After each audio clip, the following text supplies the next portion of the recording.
Punjabi radio USA ਸੁਣ ਰਹੇ ਸਾਰੇ ਸਰੋਤਿਆਂ ਨੂੰ ਪਿਆਰ ਭਰੀ ਸਤਿ ਸ੍ਰੀ ਅਕਾਲ ਜੀ। ਇਹਨੂੰ ਆਖਦੇ ਹਾਂ ਸਰੋਤੇ ਪ੍ਰੋਗਰਾਮ ਅਪਡੇਟ ਅਮਰੀਕਾ ਦੇ ਵਿੱਚ ਮੈਂ ਰਾਜਕਨਵੀਰ ਸਿੰਘ ਜੁੜ ਚੁੱਕੇ ਨੇ ਮੇਰੇ ਨਾਲ ਹਰਜੋਤ ਸਿੰਘ ਖਾਲਸਾ ਜੀ। ਹਰਜੋਤ ਸਿੰਘ ਜੀ, ਜੀ ਆਇਆਂ ਨੂੰ ਸਵਾਗਤ ਹੈ। ਸਤਿ ਸ੍ਰੀ ਅਕਾਲ ਜੀ। ਸਤਿ ਸ਼੍ਰੀ ਅਕਾਲ, ਧੰਨਵਾਦ ਜੀ ਆਇਆਂ ਨੂੰ। ਪੰਜਾਬੀ ਰੇਡੀਓ USA ਦੇ ਜਿੰਨੇ ਵੀ ਸਰੋਤੇ ਸਾਡੇ ਸਾਰੇ ਹੀ AM ਸਟੇਸ਼ਨਸ, FM ਸਟੇਸ਼ਨਸ, ਘਰਾਂ ਦੇ ਵਿੱਚ ਰੇਡੀਓ ਸੈਟਸ ਦੇ ਰਾਹੀਂ, ਟੈਲੀਫੋਨ ਦੇ ਰਾਹੀਂ, ਫੇਸਬੁੱਕ, YouTube ਤੇ ਲਾਈਵ ਦੇਖ ਰਹੇ ਹੋ, ਸੁਣ ਰਹੇ ਹੋ, ਸਾਰਿਆਂ ਨੂੰ ਜੀ ਆਇਆਂ ਨੂੰ ਬਹੁਤ ਹੀ ਪਿਆਰ ਤੇ ਸਤਿਕਾਰ ਭਰੀ ਸਤਿ ਸ਼੍ਰੀ ਅਕਾਲ। ਸਰੋਤਿਓ, ਅੱਜ ਨਵੰਬਰ ਦੀ 4 ਤਰੀਕ ਆ, ਦਿਨ ਮੰਗਲਵਾਰ ਆ, ਤੇ ਤੁਹਾਡੇ ਲਈ ਸਵੇਰ ਦਾ ਅਪਡੇਟ ਅਮਰੀਕਾ ਪ੍ਰੋਗਰਾਮ ਲੈ ਕੇ ਹਾਜ਼ਰ ਹੋਏ ਆ। ਪ੍ਰੋਗਰਾਮ ਨੂੰ ਸਪਾਂਸਰ ਕਰਦੇ ਨੇ ਖਾਲਸਾ ਇੰਸ਼ੋਰੈਂਸ ਏਜੰਸੀ, ਜਿਨ੍ਹਾਂ ਦੇ ਕੋਲੋਂ ਹਰ ਇੱਕ ਤਰੀਕੇ ਦੀ ਇੰਸ਼ੋਰੈਂਸ ਕਰਵਾ ਸਕਦੇ ਹੋ। ਇੰਸ਼ੋਰੈਂਸ ਬਾਰੇ ਪਤਾ ਕਰਨ ਲਈ ਕਾਲ ਕਰ ਸਕਦੇ ਹੋ 408 272 2500 ਦੇ ਉੱਤੇ। ਟਿਰਕੀਆਣਾ ਇਮੀਗ੍ਰੇਸ਼ਨ ਲਾ ਫਰਮ US ਇਮੀਗ੍ਰੇਸ਼ਨ ਦਾ ਹੋਵੇ ਕਿਸੇ ਵੀ ਤਰੀਕੇ ਦਾ ਕੰਮ, ਕਾਲ ਅਟਰਨੀ ਜੇ ਟਿਰਕੀਆਣਾ 415 909 0503। Manjeet Singh Kalar, Avtar Singh Manzil Clovis, Satnam Singh Sunny Purewal Yuba City, Lakhvir Singh Samra Texas, Gurmel Singh Laddar Bakersfield, Amarjit Singh Stockton, Grewal travel services Yuba City, tax payroll, visa, OCI card, passport ਦੀਆਂ ਸਰਵਿਸਿਜ਼ ਲੈ ਸਕਦੇ ਹੋ। Call 5307517605। Narinder Singh Indiana, Mangal Singh Samra Northward motels Blaine, Harjit Singh Lathrop, Gurmel ਵਾਸੀ ਐਲ ਗਰੋਵ, ਊੜਾ ਡੈਟ ਰਿਲੀਫ ਵਾਲੇ ਨਿਰਮਲ ਸਿੰਘ ਮਾਨ। ਇਕਨੋਮਿਕ ਹਾਰਡਸ਼ਿਪ ਹੈ, ਬੈਂਕਰਪਸੀ ਤੋਂ ਬਚਣਾ ਹੈ, 60% ਤੱਕ ਕਰਜ਼ਾ ਮਾਫ ਕਰਵਾ ਸਕਦੇ ਨੇ। Call 8888889914। Harnek Singh Pawla, Renton Washington, Talwinder Singh Gill, Raminder Basra Bakersfield, Baljinder Nijjar Woodland, Paramjit Singh Dakha Berkeley, Sikander Grewal Tracy. ਇਹਨਾਂ ਸਾਰਿਆਂ ਦਾ ਧੰਨਵਾਦ। ਜੇ ਤੁਸੀਂ ਵੀ ਇਸ ਪ੍ਰੋਗਰਾਮ ਨੂੰ ਸਪਾਂਸਰ ਕਰਨਾ ਹੈ, ਸੰਪਰਕ ਕਰੋ 408 722 7698 ਦੇ ਉੱਤੇ ਜੀ। ਸੋ ਸਰੋਤਿਓ, ਬਾਤ ਕੀ ਕੁਝ ਵਾਪਰ ਰਿਹਾ ਅਮਰੀਕਾ ਦੇ ਵਿੱਚ, ਦੁਨੀਆ ਦੇ ਵਿੱਚ, ਉਹ ਆਪਾਂ ਤੁਹਾਡੇ ਨਾਲ ਅਪਡੇਟ ਅਮਰੀਕਾ ਦੇ ਵਿੱਚ ਹਮੇਸ਼ਾ ਡਿਸਕਸ ਕਰਦੇ ਆ। ਖਬਰਾਂ ਸ਼ੁਰੂ ਕਰਨ ਤੋਂ ਪਹਿਲਾਂ ਦੱਸਦੀ ਜਾਈਏ, ਅੱਜ ਇਲੈਕਸ਼ਨ ਡੇ ਹੈਗਾ ਆ। ਬਹੁਤ ਸਾਰੀਆਂ ਸਟੇਟਾਂ, ਨਿਊਯਾਰਕ, ਵਰਜੀਨੀਆ, ਕੈਲੀਫੋਰਨੀਆ 'ਚ ਕੁਛ ਜਿਹੜੇ ਆ ਇਲੈਕਟਡ ਆਫੀਸ਼ੀਅਲਸ ਦੇ ਲਈ, ਕੁਛ ਪ੍ਰੋਪੋਜੀਸ਼ਨਸ ਦੇ ਲਈ ਵੋਟਾਂ ਪੈ ਰਹੀਆਂ। ਸੋ ਮੇਕ ਸ਼ੋਰ ਕਰੋ ਅੱਜ ਲਾਸਟ ਡੇ ਆ, ਵੋਟ ਪਾਈ ਜਾਵੇ। ਕੈਲੀਫੋਰਨੀਆ ਦੇ ਵਿੱਚ ਸਭ ਤੋਂ ਵੱਡਾ ਇਸ਼ੂ ਜੋ ਇਸ ਵੇਲੇ ਬਣਿਆ ਹੋਇਆ ਉਹ ਪ੍ਰੋਪੋਜੀਸ਼ਨ 50 ਨੂੰ ਲੈ ਕੇ ਆ। 50 ਦੇ ਜੈਸ ਕਰਨਾ ਆ, ਨੋ ਕਰਨਾ ਆ, ਉਹ ਤੁਹਾਡੇ ਤੇ ਡਿਪੈਂਡ ਕਰਦਾ, ਪਰ ਵੋਟ ਜ਼ਰੂਰ ਪਾਣੀ ਚਾਹੀਦੀ ਆ। ਕਿਉਂਕਿ ਨਹੀਂ ਤਾਂ ਫਿਰ ਬਾਅਦ ਦੇ ਵਿੱਚ ਬੋਲਣ ਦਾ ਕੋਈ ਫਾਇਦਾ ਨਹੀਂ ਹੁੰਦਾ ਵੀ ਦੇਖੋ ਜੀ ਮੈਂ ਤਾਂ ਪਾਰਟੀਸਪੇਟ ਨਹੀਂ ਕੀਤਾ। ਜਿਹੜੀਆਂ ਕੰਪਨੀਆਂ, ਜਿਹੜੀਆਂ ਪਾਰਟੀਆਂ ਇਹ ਅਲੱਗ-ਅਲੱਗ ਇਹ ਕੁਛ ਕਰ ਰਹੀਆਂ ਹੈਗੀਆਂ। ਪ੍ਰੈਜ਼ੀਡੈਂਟ ਟਰੰਪ ਹੋਣਾ ਦਾ ਇੰਨਾ ਜ਼ੋਰ ਲੱਗਾ ਵੀ ਉਹਨਾਂ ਨੂੰ ਨਿਊਯਾਰਕ ਦੇ ਮੇਅਰ ਦੇ ਲਈ ਜਿਹੜੀ ਆ ਡੈਮੋਕ੍ਰੈਟਿਕ ਪਾਰਟੀ ਦੇ ਜਿਹੜਾ ਮਮਦਾਨੀ ਆ ਉਹਦੇ ਉਲਟ ਉਹਦੀ ਸਪੋਰਟ ਕਰਨੀ ਪਈ। ਉਹ ਕਿਹਾ ਪਈ ਉਸ ਨੂੰ ਨਾ, ਮਮਦਾਨੀ ਨੂੰ ਨਾ ਵੋਟ ਪਾਈ ਜਾਵੇ। ਉਹਨਾਂ ਦੀ ਹੀ ਪਾਰਟੀ ਦੇ ਰਿਪਬਲਿਕਨ ਕੈਂਡੀਡੇਟ ਨੂੰ ਕਿਹਾ ਗਿਆ ਵੀ ਜੇ ਤੁਸੀਂ ਇਹਨੂੰ ਵੋਟ ਪਾਓਗੇ ਤੇ ਇਹ ਇੱਕ ਤਰ੍ਹਾਂ ਦੇ ਨਾਲ ਮਮਦਾਨੀ ਦੀ ਜਿਹੜੀ ਜਿੱਤ ਹੀ ਹੈਗੀ ਆ। ਬਿਲਕੁਲ। ਟਰੰਪ ਉਹਨਾਂ ਨੇ ਤਾਂ ਇੱਥੋਂ ਤੱਕ ਕਹਿਤਾ ਵੀ ਕੋਈ ਵੀ ਜੂਇਸ਼ ਬੰਦਾ ਜੇ ਮਮਦਾਨੀ ਲਈ ਵੋਟ ਪਾਊਗਾ ਤੇ ਉਹ ਸਟੂਪਿਡ ਆ। ਤੇ ਇਲੈਕਸ਼ਨ ਡੇ ਵਾਲੇ ਦਿਨ ਵੀ ਆਪਣੀ ਪੋਸਟ ਜਿਹੜੀ ਆ ਉਹ ਕਰ ਰਹੇ ਆ, ਉਹਨੂੰ ਜਿਊ ਹੇਟਰ ਜਿਹੜਾ ਆ ਉਹ ਕਹਿ ਰਹੇ ਆ। ਐਂਡਰੂ ਕੁਮੋ ਨੂੰ ਸਪੋਰਟ ਉਹਨਾਂ ਨੇ ਕਰ ਦਿੱਤੀ, ਇੰਡੋਰਸਮੈਂਟ ਕਰ ਦਿੱਤੀ। ਮਮਦਾਨੀ ਨੇ ਉਸ ਦਾ ਫਾਇਦਾ ਚੱਕਦੇ ਹੋਏ ਨਾਲ ਹੀ ਜਿੱਦਾਂ ਹੀ ਟਰੰਪ ਨੇ ਟਵੀਟ ਕੀਤਾ ਸੀ ਵੀ ਕੁਮੋ ਦੇ ਹੱਕ 'ਚ, ਉਹਨੇ ਕਿਹਾ ਵੀ ਕੁਮੋ ਨੇ ਬਹੁਤ ਮਿਹਨਤ ਕੀਤੀ ਆ ਇਹ ਐਂਡੋਰਸਮੈਂਟ ਹਾਸਲ ਕਰਨ ਦੇ ਲਈ ਟਰੰਪ ਹੋਣਾ ਦੀ। ਸੋ ਤੁਸੀਂ ਹਿਸਾਬ ਲਾ ਲਿਓ ਵੀ ਇਹ ਕਿੱਦਾਂ ਦਾ ਤੁਹਾਡੇ ਲਈ ਜਿਹੜਾ ਉਹ ਮੇਅਰ ਹੋਊਗਾ। ਉੱਧਰ ਤੁਸੀਂ ਦੇਖੋ ਵੀ ਵੋਟਿੰਗ ਨੂੰ ਇਨਫਲੂਐਂਸ ਕਰਨ ਦੇ ਲਈ ਸਿਆਸਤ ਪੂਰੀ ਜਿਹੜੀ ਉਹ ਜ਼ੋਰਾਂ ਸ਼ੋਰਾਂ ਦੇ ਉੱਤੇ ਚੱਲ ਰਹੀ ਆ। ਗ੍ਰੈਗ ਐਬਟ ਹੁਣਾਂ ਨੇ ਇਹ ਬਿਆਨ ਦਿੱਤਾ ਵੀ ਜੇ ਕੋਈ ਨਿਊਯਾਰਕ ਤੋਂ ਮੂਵ ਹੋ ਕੇ ਇੱਥੇ ਆਉਂਦਾ ਤਾਂ ਮੈਂ 100% ਟੈਰਿਫ ਲਾਊਂਗਾ। ਇਹ ਹੁਣ ਮੈਨੂੰ ਲੱਗਦਾ ਸਟੇਟਾਂ ਦੇ ਵਿਚਾਲੇ ਵੀ ਟੈਰਿਫ ਵਾਰ ਜਿਹੜੀ ਆ ਉਹ ਕਿਤੇ ਨਵੀਂ ਨਾ ਸ਼ੁਰੂ ਜਿਹੜੀ ਉਹ ਹੋ ਜਾਵੇ। ਸੋ ਬਹੁਤ ਤਰ੍ਹਾਂ ਦੀਆਂ ਨਵੀਆਂ ਚੀਜ਼ਾਂ ਜਿਹੜੀਆਂ ਚੱਲ ਰਹੀਆਂ। ਬਾਕੀ ਕੈਲੀਫੋਰਨੀਆ ਵਾਲਿਓ, ਤੁਸੀਂ ਆਪਣੇ ਟੌਪ 50 ਜਿਹੜਾ ਜੋ ਕਿ ਗਵਰਨਰ ਨਿਊਸਮ ਜਿਸ ਦੇ ਹੱਕ ਦੇ ਵਿੱਚ ਲਗਾਤਾਰ ਕਹਿ ਰਿਹਾ ਸੀਗਾ, ਉਹਦੇ ਬਾਰੇ ਤੁਸੀਂ ਖੁਦ ਧਿਆਨ ਰੱਖ ਕੇ ਜਿਹੜੀ ਉਹ ਵੋਟ ਪਾਉਣੀ ਹੈਗੀ ਆ। ਸੋ ਇਹ ਅੱਜ ਸ਼ਾਮ ਤੱਕ 7-8 ਵਜੇ ਤੱਕ ਵਕਤ ਜਿਹੜਾ ਉਹ ਰਹੇਗਾ ਤੇ ਜਲਦ ਹੀ ਜਿਸ ਦਾ ਫੈਸਲਾ ਵੀ ਜਿਹੜਾ ਉਹ ਆ ਜਾਣਾ ਹੈ। ਪਰ ਇਸ ਵਾਰ ਦੀਆਂ ਇਲੈਕਸ਼ਨਸ ਦੇ ਵਿੱਚ ਸਭ ਤੋਂ ਹਾਈ ਪ੍ਰੋਫਾਈਲ ਜਿਹੜੀ ਰੇਸ ਆ ਉਹ ਮਮਦਾਨੀ ਵਰਸਸ ਕੁਮੋ ਦੀ ਜਿਹੜੀ ਨਿਊਯਾਰਕ ਮੇਅਰ ਦੀ ਰੇਸ ਜਿਹੜੀ ਉਹ ਬਣ ਚੁੱਕੀ ਆ। ਮਿਲੀਅਨਸ ਆਫ ਡਾਲਰ ਉਸ ਦੇ ਉੱਤੇ ਆਲਰੇਡੀ ਸਪੈਂਡ ਹੋ ਚੁੱਕੇ ਆ ਤੇ ਅੱਜ ਅਖੀਰਲਾ ਜਿਹੜਾ ਉਹ ਦਿਨ ਉਸ ਇਲੈਕਸ਼ਨ ਦੇ ਲਈ ਉਸ ਦੇ ਨਤੀਜਿਆਂ ਦੇ ਆਉਣ ਤੋਂ ਪਹਿਲਾਂ ਤੱਕ ਜਿਹੜੀਆਂ ਵੋਟਾਂ ਆ ਉਹ ਪੈ ਰਹੀਆਂ ਹੈਗੀਆਂ। ਤੇ ਜੀ ਤੇ ਹਰਜੋਤ ਸਿੰਘ ਜੀ, ਅਗਲੀ ਜਿਹੜੀ ਗੱਲ ਕਰਦੇ ਆ ਗਵਰਨਮੈਂਟ ਸ਼ਟਡਾਊਨ ਦੀ। ਗਵਰਨਮੈਂਟ ਸ਼ਟਡਾਊਨ 35ਵੇਂ ਦਿਨ ਦੇ ਵਿੱਚ ਦਾਖਲ ਹੋ ਚੁੱਕਾ ਆ। ਇਹ ਹੁਣ ਤੱਕ ਦੇ ਅਮਰੀਕਾ ਦੇ ਇਤਿਹਾਸ ਦੇ ਵਿੱਚ ਸਭ ਤੋਂ ਲੰਬਾ ਜਿਹੜਾ ਸ਼ਟਡਾਊਨ ਆ ਉਸ ਦੀ ਬਰਾਬਰੀ ਇਹ ਕਰ ਚੁੱਕਾ ਆ।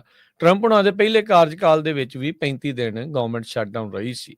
ਅੱਜ ਜੋ ਹਾਲਾਤ ਨਜ਼ਰ ਆ ਰਹੇ ਆ, ਲੱਗਦਾ ਹੈ 36ਵੇਂ ਦਿਨ ਦੇ ਵਿੱਚ ਵੀ ਜਿਹੜਾ ਉਹ ਜਾਵੇਗਾ ਤੇ ਇਹ ਨਵਾਂ ਰਿਕਾਰਡ ਸ਼ਟਡਾਊਨ ਦਾ ਬਣ ਸਕਦਾ ਹੈਗਾ ਆ।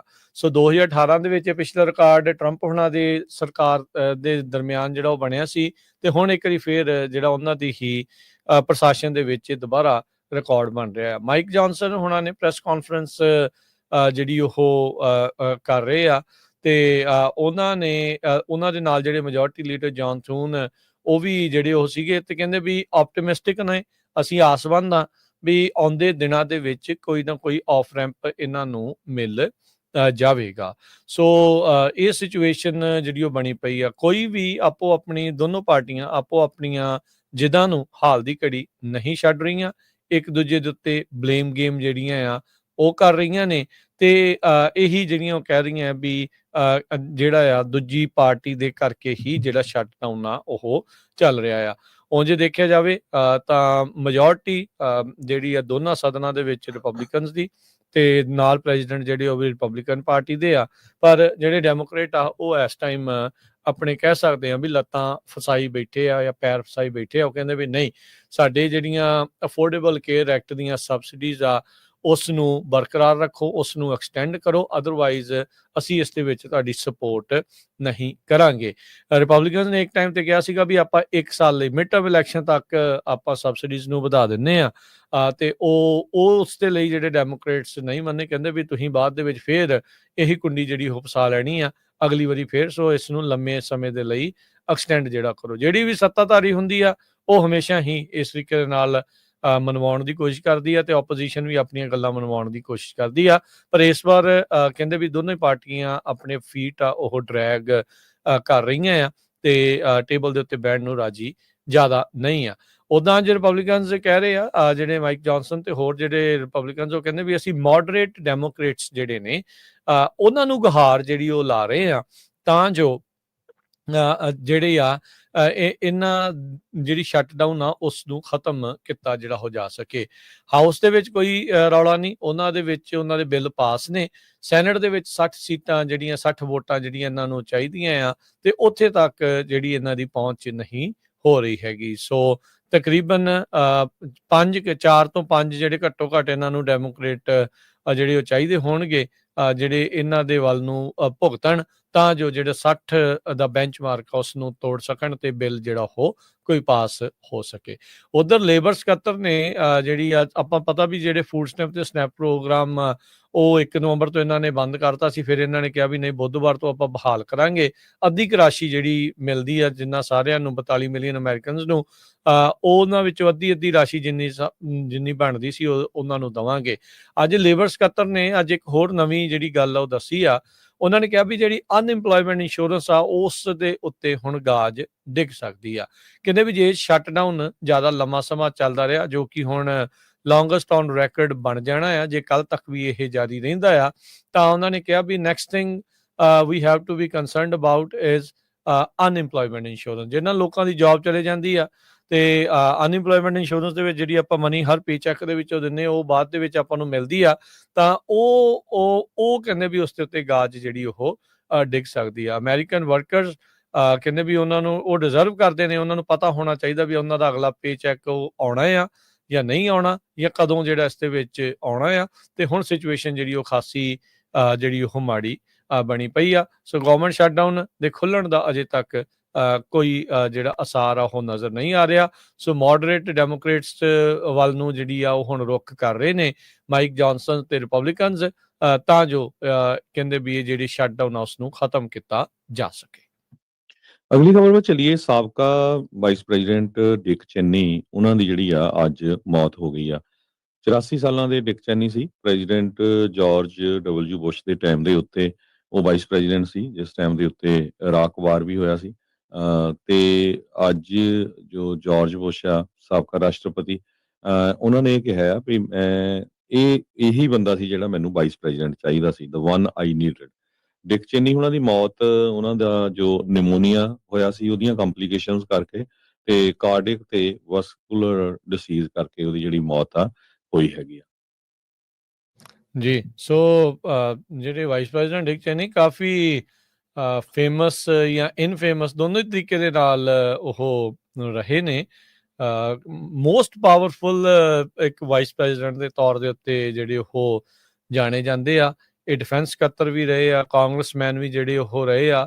ਪ੍ਰੈਜ਼ੀਡੈਂਟ ਜਾਰਜ ਬੁਸ਼ ਦੇ ਅੰਡਰ ਨੰਬਰ 2 ਇਹ ਸੀਗੇ, ਤੇ ਕਹਿੰਦੇ ਵੀ ਆਰਕੀਟੈਕਟ ਸੀਗੇ ਜਿਹੜੀ ਐਰਾ ਆਫ ਵਾਰ ਸੀਗਾ, ਤੇ ਉਹਦੇ ਵਿੱਚ ਇਹਨਾਂ ਦੀ ਬਹੁਤ ਵੱਡੀ ਜਿਹੜੀ ਭੂਮਿਕਾ ਡਿਕ ਚੇਨੀ ਦੀ ਰਹੀ ਆ। ਯੂ ਲਾਈਕ ਹਿਮ ਔਰ ਨਾਟ, ਬਟ ਇਹਦਾ ਨਾਮ ਜਿਹੜਾ ਆ ਅਮਰੀਕਾ ਦੇ ਇਤਿਹਾਸ ਦੇ ਵਿੱਚ ਕਿਸੇ ਨਾ ਕਿਸੇ ਰੰਗ ਦੇ ਅੱਖਰਾਂ ਦੇ ਵਿੱਚ ਜਿਹੜਾ ਉਹ ਜ਼ਰੂਰ ਲਿਖਿਆ ਹੀ ਜਿਹੜਾ ਉਹ ਜਾਣਾ ਆ। ਸੋ ਦੋਨੋਂ ਵਾਰ ਜਦੋਂ ਬੁਸ਼ ਪ੍ਰੈਜ਼ੀਡੈਂਟ ਬਣੇ ਆ ਤੇ ਇਹਨਾਂ ਦੇ ਸਕਸੈਸਫੁਲ ਕੈਂਪੇਨਸ ਦੇ ਵਿੱਚ ਰਨਿੰਗ ਮੇਟ ਦੇ ਉੱਤੇ ਨਾਲ ਜਿਹੜੇ ਆ ਉਹ ਰਹੇ ਆ।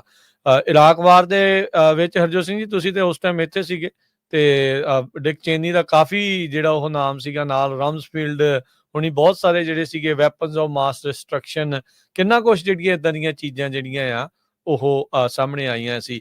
ਆਈ ਥਿੰਕ ਇੱਕ ਵਾਰੀ ਇਹਨਾਂ ਦੇ ਕੋਲੋਂ ਗੋਲੀ ਵੀ ਜਿਹੜੀ ਆ ਉਹ ਕਿਸੇ ਆਪਣੇ ਹੀ ਸਾਥੀ ਦੇ ਕਿਸੇ ਦੇ ਜਿਹੜੀ ਉਹ ਲੱਗ ਗਈ ਸੀ। ਜਿਹੜਾ ਸ਼ੂਟਿੰਗ ਕਰ ਰਹੇ ਸੀਗੇ, ਜਾ ਕੇ ਕਿਸੇ ਨਾ ਕਿਸੇ ਥਾਂ ਦੇ ਉੱਤੇ ਹੰਟਿੰਗ ਕਰ ਰਹੇ ਸੀਗੇ, ਉਦੋਂ ਇੱਕ ਐਕਸੀਡੈਂਟ ਜਿਹੜਾ ਉਹ ਵਾਪਰਿਆ ਸੀ।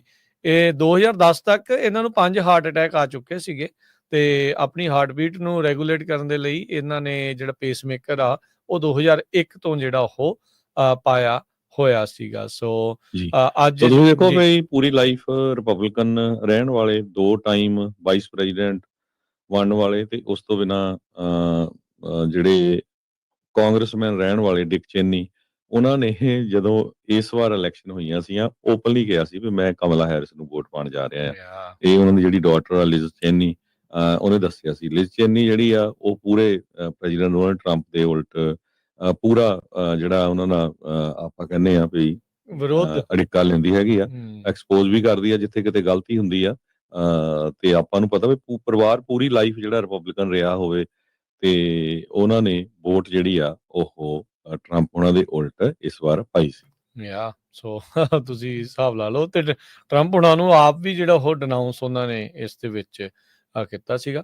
ਸੋ ਜਿੱਦਾਂ ਤੁਸੀਂ ਦੱਸਿਆ ਵੀ ਬਿਮਾਰੀ ਦੇ ਚੱਲਦਿਆਂ ਇਵੈਂਚੁਅਲੀ ਜਿਹੜੀ ਆ ਸਾਬਕਾ ਉਪ ਰਾਸ਼ਟਰਪਤੀ ਡਿਕ ਚੇਨੀ ਦੀ ਜਿਹੜੀ ਉਹ ਮੌਤ ਹੋ ਗਈ ਜੀ। ਅਗਲੀ ਜਿਹੜੀ ਹਰਜੋਤ ਸਿੰਘ ਜੀ ਇਹਨਾਂ ਖਬਰਾਂ ਦੇ ਵਿੱਚ ਹੀ ਅੱਗੇ ਆਪਾਂ ਨਾਲ ਦੇ ਨਾਲ ਜਿਹੜਾ ਉਹ ਵੱਧਦੇ ਆ। ਸੁਪਰੀਮ ਕੋਰਟ ਕਹਿੰਦੇ ਵੀ ਟੈਰਿਫ ਦੀ ਜਿਹੜੀ ਫਾਈਟ ਆ ਉਸ ਦੇ ਉੱਤੇ ਆਪਣਾ ਨਿਰਣਾ ਫੈਸਲਾ ਜਿਹੜਾ ਉਹ ਸੁਣਾ ਸਕਦਾ ਹੈਗਾ ਆ। ਉਸ ਦੀ ਜਿਹੜੀ ਸੁਣਵਾਈ ਆ ਉਹ ਹੁਣ ਜਿਹੜੀ ਉਹ ਲਈ ਜਾਊਗੀ। ਕਿਤੇ ਨਾ ਕਿਤੇ ਸੁਪਰੀਮ ਕੋਰਟ ਇਹ ਦੇਖਦੇ ਆ ਵੀ ਰਾਸ਼ਟਰਪਤੀ ਦੀ ਕਿੰਨੀ ਕੁ ਜਿਹੜੀ ਸ਼ਕਤੀ ਆ ਉਹ ਇਸ ਦੇ ਵਿੱਚ ਰਹੇਗੀ। ਇਹ ਸੁਪਰੀਮ ਕੋਰਟ ਕਹਿੰਦੇ ਵੀ ਹੁਣ ਟੈਰਿਫ ਦੀ ਜਿਹੜੀ ਫਾਈਟ ਆ ਉਹਦਾ ਹੁਣ ਟੈਸਟ ਹੋਣ ਜਾ ਰਿਹਾ ਹੈਗਾ ਆ। ਹੈਗਰਮੈਨ ਇੱਕ ਰੇਨ ਕੈਪਰ ਕੰਪਨੀ ਜਿਹੜੇ ਉਹ ਹੈਗੇ ਆ, ਆਰਟ ਇੰਸਪਾਇਰਡ ਟਰੈਵਲ ਐਕਸੈਸਰੀਜ਼ ਜਿਹੜੀਆਂ ਉਹ ਵੇਚਦੇ ਆ, ਤੇ ਪ੍ਰਾਈਸਿੰਗ ਸਟ੍ਰੈਟਜੀ ਨੂੰ ਲੈ ਕੇ ਕਹਿੰਦੇ ਵੀ ਉਹ ਕਾਫੀ ਰੌਲਾ ਰੱਪਾ ਉਹਨਾਂ ਦਾ ਚੱਲ ਰਿਹਾ ਸੀ। ਕਹਿੰਦੇ ਵੀ ਉਹਨਾਂ ਦੀਆਂ ਜਿਹੜੀਆਂ ਗੁੱਡਸ ਜਿਹੜੀਆਂ ਚਾਈਨਾ ਤੋਂ ਆਉਂਦੀਆਂ ਸੀ 10-20 ਤੋਂ ਲੈ ਕੇ 145% ਤੱਕ ਟੈਰਿਫ ਇੱਕ ਟਾਈਮ ਦੇ ਉੱਤੇ ਲੱਗ ਗਿਆ, ਫਿਰ ਦੁਬਾਰਾ ਜਿਹੜਾ ਉਹ ਡਾਊਨ ਹੋ ਗਿਆ। ਉਹਦਾ ਸਵਾਲ ਸੀਗਾ ਵੀ ਇਹ ਟੈਂਪਰੇਰੀ ਆ ਕਿ ਨਵਾਂ ਜਿਹੜਾ ਉਹ ਨਾਰਮਲ ਆ, ਤੇ ਕਹਿੰਦੇ ਵੀ ਪ੍ਰਾਈਸਿੰਗ ਜਿਹੜੀ ਉਹ ਕਰਨੀ ਸਾਡੇ ਲਈ ਬਹੁਤ ਜ਼ਿਆਦਾ ਵੱਡੀ ਜਿਹੜੀ ਉਹ ਚੁਣੌਤੀ ਬਣ ਗਈ ਸੀਗੀ। ਸੋ ਉਹਨਾਂ ਨੇ ਜਿਹੜਾ ਆ ਇਵੈਂਚੁਅਲੀ ਇੱਥੇ ਤੱਕ ਜਿਹੜੀ ਉਹ ਗੁਹਾਰ ਲਾਈ ਹੈ। ਇਸ ਤੋਂ ਇਹ ਹੀ ਨਹੀਂ, ਇਸ ਤੋਂ ਇਲਾਵਾ ਹੋਰ ਬਹੁਤ ਸਾਰੇ ਜਿਹੜੇ ਸਮਾਲ ਬਿਜ਼ਨਸ ਓਨਰਸ ਆ ਜੋ ਕਿ ਇੰਪੋਰਟ ਦੇ ਉੱਤੇ ਡਿਪੈਂਡੈਂਟ ਨੇ ਆਪਣੇ ਟ੍ਰੇਡ ਦੇ ਲਈ, ਉਹਨਾਂ ਨੂੰ ਵੀ ਕੁਝ ਜਿਹੜਾ ਉਹ ਪਤਾ ਨਹੀਂ ਸੀ ਲੱਗ ਰਿਹਾ ਵੀ ਕਿੱਦਾਂ ਜਿਹੜਾ ਆ ਪ੍ਰਾਈਸਿੰਗ ਜਿਹੜੀ ਉਹ ਕੀਤੀ ਜਾਵੇ। ਜਿਹੜੇ ਲੋਅਰ ਕੋਰਟਸ ਆ ਉਹਨਾਂ ਨੇ ਰੂਲਿੰਗਸ ਜਿਹੜੀਆਂ ਉਹ ਦਿੱਤੀਆਂ ਆ ਵੀ ਇਹ ਜਿਹੜੇ ਡਿਊਟੀਜ਼ ਆ ਇਹ ਇਲੀਗਲ ਆ। ਹੁਣ ਡਿਸੀਜਨ ਜਿਹੜਾ ਕਹਿੰਦੇ ਵੀ ਸੁਪਰੀਮ ਕੋਰਟ ਤੱਕ ਜਿਹੜਾ ਉਹ ਪਹੁੰਚ ਚੁੱਕਾ ਹੈਗਾ ਆ। ਸੋ ਕਹਿੰਦੇ ਵੀ ਜੇ ਡਿਸੀਜਨ ਸੁਪਰੀਮ ਕੋਰਟ ਇਹਨਾਂ ਨੂੰ ਅਪਹੋਲਡ ਕਰ ਦਿੰਦਾ ਆ ਤਾਂ ਇਹਦੇ ਨਾਲ ਰਾਸ਼ਟਰਪਤੀ ਟਰੰਪ ਦੇ ਜਿਹੜੇ ਐਫਰਟਸ ਆ ਟੈਰਿਫ ਨੂੰ ਐਜ਼ ਏ ਲੈਵਰੇਜ ਜਿਹੜਾ ਉਹ ਵਰਤਣਾ ਦੁਨੀਆ ਦੇ ਵਿੱਚ ਬੜੀ ਹੜਕੰਪ ਮਚ ਜੂਗੀ। ਕੋਈ ਕਿਸੇ ਦੀ ਗੱਲ ਨੂੰ, ਟਰੰਪ ਉਹਨਾਂ ਦੀ ਗੱਲ ਨੂੰ ਕੋਈ ਸੁਣੂਗਾ ਹੀ ਨਹੀਂ, ਮੰਨੂਗਾ ਹੀ ਨਹੀਂ, ਕਿਉਂਕਿ ਟੈਰਿਫ ਦੇ ਨਾਂ ਦੇ ਉੱਤੇ ਹੀ ਉਹ ਜਿਹੜੀਆਂ ਮੁਲਕਾਂ ਦੀ ਬਾਂਹ ਜਿਹੜੀ ਉਹ ਮਰੋੜ ਰਹੇ ਆ, ਉਹਨਾਂ ਨੂੰ ਜਿਹੜਾ ਉਹ ਬਲੋ ਮਿਲੂਗਾ ਰਾਸ਼ਟਰਪਤੀ ਟਰੰਪ ਨੂੰ ਜੇ ਸੁਪਰੀਮ ਕੋਰਟ ਇਹਨਾਂ ਦੇ ਉਲਟ ਬੇਸਿਕਲੀ ਜਿਹੜਾ ਫੈਸਲਾ ਆ ਉਹ ਸੁਣਾ ਦਿੰਦੀ ਆ। ਸੋ ਹਰ ਇੱਕ ਜਾਣੀ ਆਪੋ ਆਪਣੇ ਜਿਹੜੇ ਰਾਏ ਜਿਹੜੀਆਂ ਉਹ ਦੇ ਰਹੇ ਆ। ਇੱਕ ਸਾਬਕਾ ਵਾਈਟ ਹਾਊਸ ਦੇ ਜਿਹੜੇ ਕੌਂਸਲ ਆ ਉਹ ਤਾਂ ਇੱਥੋਂ ਤੱਕ ਕਹਿ ਰਹੇ ਆ ਵੀ ਲੱਗਦਾ ਵੀ ਇਸ ਦੇ ਵਿੱਚ ਰਾਸ਼ਟਰਪਤੀ ਦੀ ਜਿਹੜੀ ਉਹ ਹਾਰ ਆ ਉਹ ਹੋ ਸਕਦੀ ਆ। ਰਾਸ਼ਟਰਪਤੀ ਟਰੰਪ ਜਿਨ੍ਹਾਂ ਨੇ ਜਿਹੜੇ ਜਸਟਿਸਿਸ ਆ ਸੁਪਰੀਮ ਕੋਰਟ ਦੇ, ਉਹਨਾਂ ਦੇ ਵਿੱਚੋਂ 3 ਜਸਟਿਸਿਸ ਨੂੰ ਅਪੁਆਇੰਟ ਜਿਹੜਾ ਉਹ ਕੀਤਾ ਆ, ਤੇ ਹੁਣ ਉਹਨਾਂ ਦੇ ਮੂਹਰੇ ਹੀ ਪ੍ਰੈਜ਼ੀਡੈਂਸ਼ੀਅਲ ਪਾਵਰ ਦੀ ਇੱਕ ਹਿਸਾਬ ਦੇ ਨਾਲ ਲਿਟਮਸ ਟੈਸਟ ਜਿਹੜਾ ਉਹ ਪਹੁੰਚ ਚੁੱਕਾ ਹੈਗਾ ਆ। ਸੋ ਰੈਸੀਪ੍ਰੋਕਲ ਟੈਰਿਫ ਡੇ ਜਿਹੜਾ ਆ ਉਹ ਆਪਾਂ ਦੇਖਿਆ ਕਿਸ ਤਰੀਕੇ ਦੇ ਨਾਲ ਉਹ ਸਾਰੀਆਂ ਚੀਜ਼ਾਂ ਜਿਹੜੀਆਂ ਉਹ ਹੋ ਰਹੀਆਂ ਆ। ਕੈਨੇਡਾ ਦੇ ਨਾਲ ਜਦੋਂ ਵੀ ਕਿਤੇ ਰੌਲਾ ਰੱਪਾ ਜਿਹੜਾ ਉਹ ਪੈਂਦਾ ਹੈ ਤੇ ਟੈਰਿਫ ਵਧਾਉਣ ਦੀ ਘਟਾਉਣ ਦੀ, ਇਕੱਲਾ ਇਹੀ ਨਹੀਂ ਹੋਰ ਮੁਲਕਾਂ ਦੇ ਨਾਲ ਵੀ ਇਸੇ ਹੀ ਸਟ੍ਰੈਟਜੀ ਦੇ ਉੱਤੇ ਰਾਸ਼ਟਰਪਤੀ ਟਰੰਪ ਜਿਹੜਾ ਉਹ ਕੰਮ ਲਗਾਤਾਰ ਜਿਹੜੇ ਉਹ ਕਰ ਰਹੇ ਆ। ਸੋ ਉਹਦਾ ਅਸਰ ਜਿਹੜਾ ਉਹ ਕਿਸ ਤਰੀਕੇ ਦਾ ਰਹੇਗਾ ਇਹ ਦੇਖਣ ਵਾਲੀ ਗੱਲ ਰਹੂਗੀ। ਪਰ ਸੁਪਰੀਮ ਕੋਰਟ ਦੇ ਉੱਤੇ ਜਿਹੜੇ ਸਾਰੇ ਜਣੇ ਹੁਣ ਨਜ਼ਰ ਟਿਕਾਈ ਬੈਠੇ ਨੇ ਵੀ ਕਿੱਦਾਂ ਦਾ ਜਿਹੜਾ ਉਹ ਫੈਸਲਾ ਆਊਗਾ। International emergency economic power act IEEPA ਕਰਕੇ ਆ। ਸੋ ਉਹ ਇੱਕ ਫੈਡਰਲ ਲਾ ਨੂੰ ਇਨਵੋਕ ਕੀਤਾ ਹੈ ਰਾਸ਼ਟਰਪਤੀ ਟਰੰਪ ਨੇ, ਜਿਹਦੇ ਨਾਲ 2 ਡਿਫਰੈਂਟ ਸੈਟ ਆਫ ਜਿਹੜੇ ਟੈਰਿਫਸ ਆ ਉਹ ਲਾਏ ਜਾ ਸਕਦੇ ਆ ਐਗਜ਼ੈਕਟਿਵ ਆਰਡਰਸ ਦੇ ਤਹਿਤ। ਪਹਿਲਾ ਜਿਹੜਾ ਉਹਨਾਂ ਨੇ ਸੈੱਟ ਕੀਤਾ ਸੀ ਬੇਸ ਰੇਟ 10% ਦਾ, ਜਿਹੜਾ ਕਿ ਯੂਐਸ ਦੇ ਨਾਲ ਜਿਹੜਾ ਵੀ ਕੋਈ ਟ੍ਰੇਡ ਕਰ ਰਿਹਾ ਮੁਲਕ ਉਸ ਤੇ ਨੂੰ ਸਾਰਿਆਂ ਨੂੰ ਹੀ ਜਿਹੜਾ ਉਹ ਲੱਗਾ ਆ। ਤੇ ਫਿਰ ਉਸ ਤੋਂ ਬਾਅਦ ਹਾਇਰ ਰੈਸੀਪ੍ਰੋਕਲ ਟੈਰਿਫ, ਜਿਸ ਦੇ ਵਿੱਚ 50 ਤੋਂ ਵੱਧ ਮੁਲਕਾਂ ਦਾ ਨਾਮ ਸ਼ਾਮਲ ਆ, ਤੇ ਉਹਨਾਂ ਨੂੰ ਜਿਹੜਾ ਉਹ ਲਾਇਆ ਗਿਆ। ਤੇ ਦੂਜਾ ਟਾਰਗੇਟ ਉਹਨਾਂ ਨੇ ਚਾਈਨਾ, ਕੈਨੇਡਾ, ਮੈਕਸੀਕੋ ਨੂੰ ਵੇਰੀਏਬਲ ਰੇਟ ਇੱਕ ਹਿਸਾਬ ਦੇ ਨਾਲ ਟੈਰਿਫ ਦੇ ਉਹ ਲਾ ਕੇ ਜਿਹੜਾ ਉਹ ਕੀਤਾ ਆ। ਸੋ ਯੂਐਸ ਨੈਸ਼ਨਲ ਐਮਰਜੈਂਸੀਜ਼ ਦੇ ਦਰਮਿਆਨ ਜਿਹੜੇ ਐਗਜ਼ੈਕਟਿਵ ਆਰਡਰਸ ਦੇ ਜ਼ਰੀਏ ਈਪਾ ਨੂੰ ਇਨਵੋਕ ਕਰਕੇ ਇਸ ਤਰੀਕੇ ਦੇ ਨਾਲ ਰਾਸ਼ਟਰਪਤੀ ਜਿਹੜਾ ਉਹ ਕਰ ਸਕਦੇ ਆ। ਪਰ ਰਾਸ਼ਟਰਪਤੀ ਟਰੰਪ ਨੇ ਆਪਣੇ ਐਗਜ਼ੈਕਟਿਵ ਆਰਡਰਸ ਦੇ ਜ਼ਰੀਏ ਟ੍ਰੇਡ ਡੈਫਿਸਿਟਸ ਨੂੰ, ਜਿਹੜਾ ਫਲੱਡ ਆਫ ਫੈਂਟਨਲ ਤੇ ਹੋਰ ਇਲੀਗਲ ਡਰੱਗਸ ਆ ਉਸ ਨੂੰ ਨੈਸ਼ਨਲ ਐਮਰਜੈਂਸੀ ਘੋਸ਼ਿਤ ਕਰਕੇ ਜਿਹੜਾ IEEPA international emergency economic power act ਆ ਉਸ ਦੀ ਵਰਤੋਂ ਜਿਹੜੀ ਉਹ ਕਰਕੇ ਜਿਹੜੇ ਰਾਸ਼ਟਰਪਤੀ ਟਰੰਪ ਆ ਉਹ ਅੱਗੇ ਵੱਧ ਰਹੇ ਆ। ਸੋ ਹੁਣ ਜਿਹੜੇ ਸੁਪਰੀਮ ਕੋਰਟ ਦੇ ਜਸਟਿਸਿਸ ਦੇ ਉੱਤੇ ਨਜ਼ਰ ਰਹੇਗੀ ਵੀ ਉਹ ਕੀ ਰਾਸ਼ਟਰਪਤੀ ਟਰੰਪ ਦੀ ਟੈਰਿਫ ਵਾਲੀ ਜਿਹੜੀ ਪਾਵਰ ਆ ਉਸ ਨੂੰ ਕਿੱਥੇ ਤੱਕ ਐਕਸਟੈਂਡ ਜਿਹੜਾ ਉਹ ਕਰਦੇ ਆ ਜਾਂ ਉਸ ਨੂੰ ਇੱਥੇ ਹੀ ਜਿਹੜਾ ਉਹ ਰੋਕ ਦੇਣਗੇ। ਬਹੁਤ ਸਾਰੀਆਂ ਜਿਹੜੀਆਂ ਲੋਅਰ ਕੋਰਟਸ ਆ ਉਹਨਾਂ ਨੇ ਐਗਰੀ ਕੀਤਾ ਸੀ ਵੀ ਟਰੰਪ ਹੋਣਾ ਦਾ ਜਿਹੜਾ ਗਲੋਬਲ ਤੇ ਟ੍ਰੈਫਿਕਿੰਗ ਟੈਰਿਫ ਆ ਇਹ ਇਲੀਗਲ ਆ ਤੇ ਗਵਰਨਮੈਂਟ ਲਗਾਤਾਰ ਡਿਊਟੀਆਂ ਨੂੰ ਕਲੈਕਟ ਕਰ ਰਹੀ ਆ। ਤੇ ਹੁਣ ਇਹ ਕੇਸ ਸੁਪਰੀਮ ਕੋਰਟ ਕੋ ਗਿਆ। ਕਹਿੰਦੇ ਵੀ ਮਾਸ ਐਕਸਟਿੰਕਸ਼ਨ ਆਫ ਸਮਾਲ ਬਿਜ਼ਨੈਸਸ ਧੜਾ ਧੜ ਬੰਦ ਹੋ ਰਹੇ ਹੈਗੇ ਆ। ਜੁਲੀ ਰੋਬਨਸ CEO ਅਰਥਕੁਐਕਰ ਡਿਵਾਈਸਸ ਦੀ ਆ। ਉਹ ਕਹਿੰਦੇ ਵੀ ਲਗਭਗ ਅਸੀਂ $40,000 ਅਕਤੂਬਰ ਮਹੀਨੇ ਦੇ ਐਂਡ ਤੱਕ ਦੇ ਦਿੱਤਾ। ਸਾਡਾ ਛੋਟਾ ਜਿਹਾ ਬਿਜ਼ਨਸ ਹੈਗਾ ਤੇ ਸਾਨੂੰ 900 ਦੇ ਕਰੀਬ ਜਿਹੜੇ ਕੰਪੋਨੈਂਟਸ ਆ 50 ਵੱਖ-ਵੱਖ ਮੁਲਕਾਂ ਤੋਂ ਮੰਗਾਣੇ ਪੈਂਦੇ, ਜਿਨ੍ਹਾਂ ਚ ਮੈਕਸੀਕੋ ਆ, ਪੁਰਤਗਾਲ, ਪੋਲੈਂਡ, ਯੂਕਰੇਨ, ਹੋਰ ਬਹੁਤ ਸਾਰੇ ਏਸ਼ੀਆ ਦੇ ਮੁਲਕ ਹੈਗੇ ਆ। ਇੱਦਾਂ ਹੀ ਹੋਰ ਵੀ ਬਹੁਤ ਸਾਰੇ ਜਿਹੜੇ ਛੋਟੇ-ਛੋਟੇ ਬਿਜ਼ਨਸ ਹੈਗੇ ਆ ਉਹ ਬਹੁਤ ਜ਼ਿਆਦਾ ਹਰਟ ਹੋ ਰਹੇ ਆ। ਜਿਹੜੇ ਚਾਈਨਾ ਤੋਂ ਸਮਾਨ ਮੰਗਾਉਂਦੇ ਹੈਗੇ ਆ, ਜੇ ਇੰਡੀਆ ਤੋਂ ਸਮਾਨ ਮੰਗਾਉਂਦੇ ਆ, ਉਹਨਾਂ ਤੇ ਜਦੋਂ ਇੰਨਾ ਟੈਰਿਫ ਲੱਗਦਾ ਹੈਗਾ ਤੇ ਅਲਟੀਮੇਟਲੀ ਜਿਹੜੇ ਆ ਉਹ ਦਿਨਾਂ ਦਾ ਲੋਕਾਂ ਨੂੰ ਵੀ ਪੈਂਦਾ ਹੈਗਾ। ਪਰ ਇਹ ਸਾਰੇ ਬਿਜ਼ਨੈਸਸ ਸ਼ਟ ਡਾਊਨ ਹੋ ਰਹੇ ਹੈਗੇ ਆ ਜਾਂ ਉਹਨਾਂ ਦਾ ਪ੍ਰੋਫਿਟ ਮਾਰਜਨ ਬਹੁਤ ਜ਼ਿਆਦਾ ਜਿਹੜਾ ਘਟ ਰਿਹਾ ਹੈਗਾ। ਸੋ ਹੁਣ ਇਹ ਸੁਪਰੀਮ ਕੋਰਟ ਦੇ ਲਈ ਕਾਫੀ ਵੱਡੀ ਚੁਣੌਤੀ ਆ ਇਸ ਨੂੰ ਲੈ ਕੇ, ਕਿਉਂਕਿ ਜਿਸ ਤਰ੍ਹਾਂ ਤੁਸੀਂ ਦੱਸਿਆ ਹੀ ਆ ਵੀ ਤਿੰਨ ਜਿਹੜੇ ਸੁਪਰੀਮ ਕੋਰਟ ਦੇ ਜਸਟਿਸਸ ਆ ਉਹ ਪ੍ਰੈਜ਼ੀਡੈਂਟ ਡੋਨਲਡ ਟਰੰਪ ਉਹਨਾਂ ਨੇ ਅਪੁਆਇੰਟ ਕੀਤੇ ਹੋਏ ਹੈਗੇ ਆ। ਤੇ ਦੇਖਦੇ ਆ ਉਹ ਕੀ ਡਿਸੀਜਨ ਇਸ ਮਾਮਲੇ ਦੇ ਵਿੱਚ ਦਿੰਦੇ ਹੈਗੇ ਆ। ਜੀ ਬਿਲਕੁਲ। ਹਰਜੋਤ ਸਿੰਘ ਜੀ ਇੱਕ ਬ੍ਰੇਕ ਲੈਂਦੇ ਆ, ਬ੍ਰੇਕ ਤੋਂ ਬਾਅਦ ਮੁੜਦੇ ਆ ਵਾਪਸ। ਖਬਰਾਂ ਦਾ ਸਿਲਸਿਲਾ ਅਪਡੇਟ ਅਮਰੀਕਾ ਦੇ ਵਿੱਚ ਇਦਾਂ ਹੀ ਜਾਰੀ ਰਹੇਗਾ। ਜੀ।